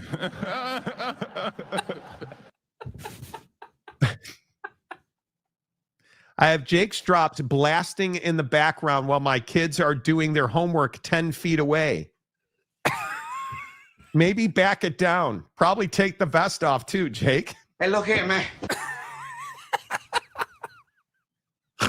Sorry, bro. Show's the show, man. You got to put the AirPod in. I don't know what to tell you, man.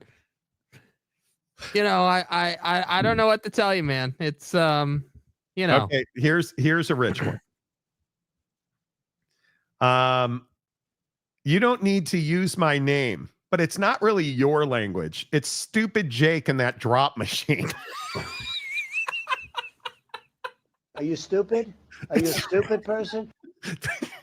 Jake is fucking strays. Stupid Jake and that drop machine. Maybe take the vest back off.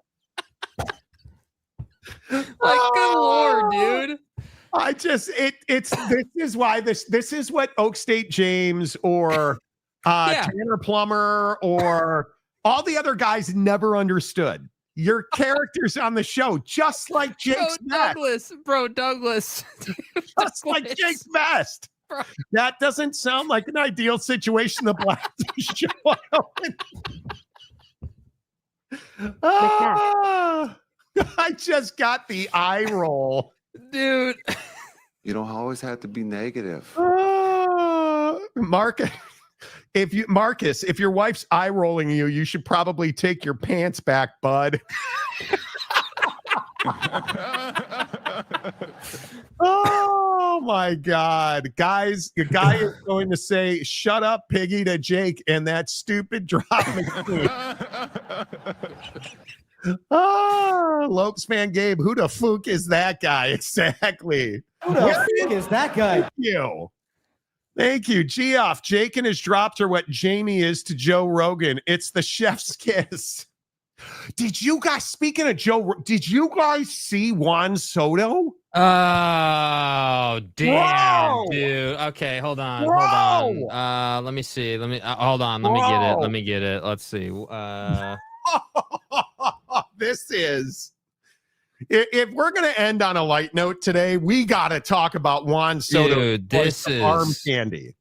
Now, I don't make what Juan Soto makes, and Geoff doesn't make what Anthony Rendon used to make.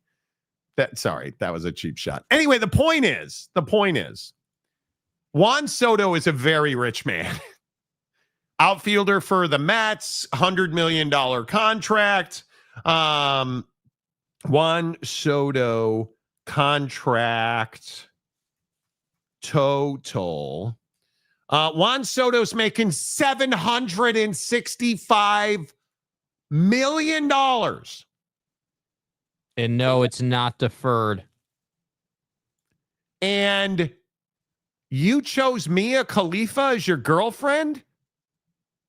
Am I the only one? Now, listen, Mia Khalifa, I'm sure, is a very nice young lady. But she's a porn star, dude. You're Juan Soto. And now they're trying to spin this. According to Grok, the image was generated using a photo of Mark Wahlberg and his wife from a 2018 vacation. So they're saying that this photo is completely fake. I mean, I guess. Let me see if I can find the photo. Hang on. This is wild to me that Juan Soto is now caught in a porn beef. And they're saying, in all seriousness, they're saying a photo of Juan Soto and Mia Khalifa walking hand in hand blew up on social media. The paparazzi photo. Fact checks confirm there's no relationship, no public link, just another case of internet running wild with an AI pic that looked too legit. So you're saying this is completely false. Do you believe this is fake or real, Jake? It looks pretty real to me, the photo, but again, AI is getting better and better, so there's a chance. I'm trying to find see if I can find the original photo here. The Mark Wahlberg photo. Yeah, I would listen, I understand that Mark Wahlberg, I know why this would be a thing, but I haven't been able to, and I Google searched it this morning. I have not been, they're saying it's from 2018, but Mark Wahlberg and his wife, I don't even, and if you look at the photo that they're saying is in the same night in the same venue, I don't know how that would be. And listen, I use AI all the time for photos in my business. Legitimately, I do. And the photos that they're saying, I just don't think it's close. Like the coloring is close. Okay, so look at this photo that's on the screen right now. Look at the way Khalifa's dressed.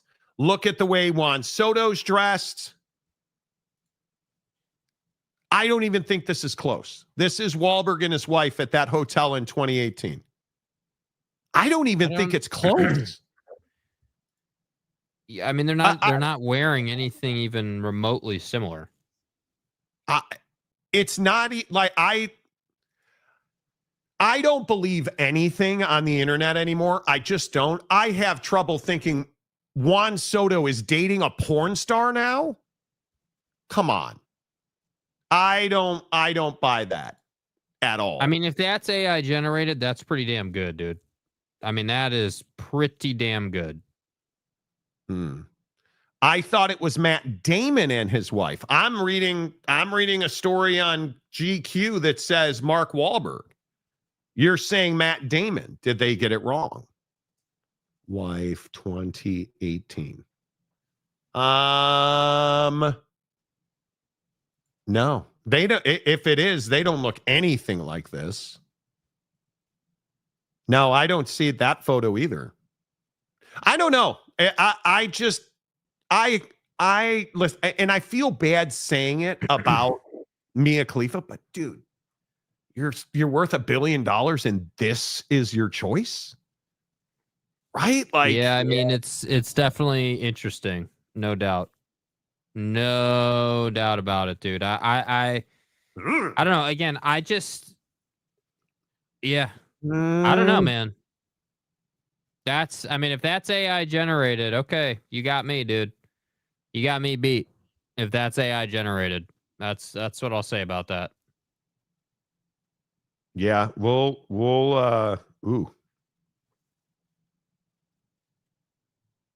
at least a dozen sponsors and boosters and people of affluence have called Kalani Sitake today, pledging their financial and philosophical support to building his program. So it sounds like Kalani Sitake wants complete control of the football department at BYU. That's what this sounds like. Well, if that's the case, I'd be giving that to him. He's doing a damn good job. I mean, if you're paying him $9 million, which multiple sources have confirmed to me that BYU has a contract on the table for Kalani at $9 million. Yeah. I mean, it sounds like the sponsors are in line. It sounds like hey, that's great, man. Yeah, that's good. That's good news. Will we get to the show tomorrow and Kalani will be the football coach at Penn State? No, I think by the time the show gets here tomorrow, we will have confirmation in one form or fashion that he's staying at BYU. This is close. I agree that you cannot have this bleed on another day. I think that the contract gets sent over tonight. They'll get it figured out. And by the end of the business tomorrow, this will all be put to bed. And Penn State will still be in the win. Number is being screened by iPhone. Answer it. No, I'm not going to answer it. Okay. We'll see. Okay. We'll see. I don't.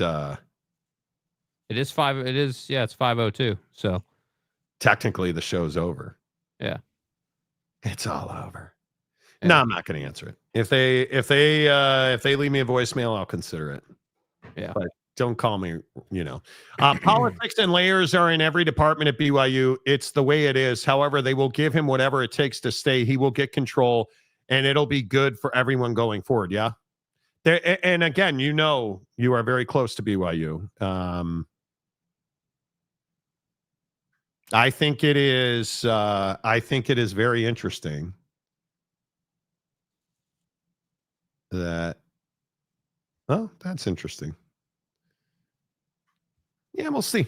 No, I'm not going to answer it. The person's leaving me. You ever get, how you can have them transcribe it? Yeah, you can see the voicemail. Yeah. We'll see. I mean, and listen, I don't think it's out of the question. I don't think it's out of the question that Kalani leaves. That's the thing. I think it is far more likely No, it's not Kalani calling for his interview. No. I don't. Randomness. Why go to Penn State? You can't make them happy. Well, but I think, and before we get off the air, let's recap what we've reported today.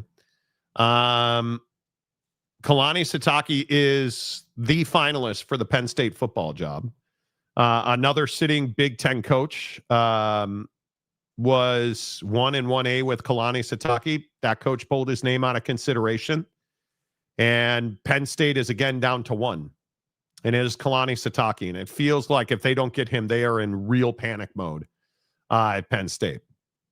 So we'll see. Our sources have confirmed that BYU has offered Kalani Sitake a multi-year extension worth $9 million per season and that they have a financial agreement with Kalani in place that takes care of his assistant coaches and their staff.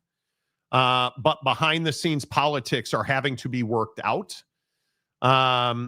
We have reported, and then we've seen it being tweeted about BYU boosters, sponsors, supporters calling Kalani directly, pledging their financial support to the program and pledging support for his vision of operations. Because after all, at most universities, including BYU, money talks. And there seems to be a significant divide about what role BYU's athletic director, Brian Santiago, is going to play with football going forward. I think that is a huge headline, if that is in fact true. And if it is in fact true that Brian Santiago is not directly involved in bringing this deal home with Kalani Sitake, I think that's huge. And it'll just be interesting to see how all that plays out. Penn State has offered Kalani Sitake, or is preparing to offer him $11.7 million per season and $10 million per season for his staff, which is a significant upgrade to what he's got now. I am told he's currently making $6.5 million a year. Remember, he signed an extension a year ago. He went from $4 million to $6.5 million less than a year ago. And now they're offering him $9 million per season under a new agreement. But it's not going to get anywhere near $22 million in total comp for the football staff. I think it's probably $3 to $5 million short of that. I think it is probably $16 to $18 million, which is a significant bump. Don't get me wrong. Because I think they're somewhere around, $10.5, $11 million right now. So it's a significant bump. Significant. So we'll see. All right, that's it. Thank you, guys. Amazing show today. Really appreciate all of you participating in the show. Follow me on Twitter and TikTok. The Monty Show, MONTY, The Monty Show.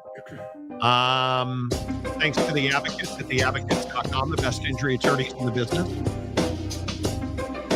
Clear, risk-free advice when you need it most. Slow down. A lot going on. You're on your phone. Everything's busy. Put the distractions away. Focus on the road. Be safe. If the worst happens, be ready to go to theadvocates.com 24/7, 365, and you won't pay a dime because you don't pay the Advocates until they win your case. Until tomorrow. Say goodbye, Jake. Goodbye, Jake.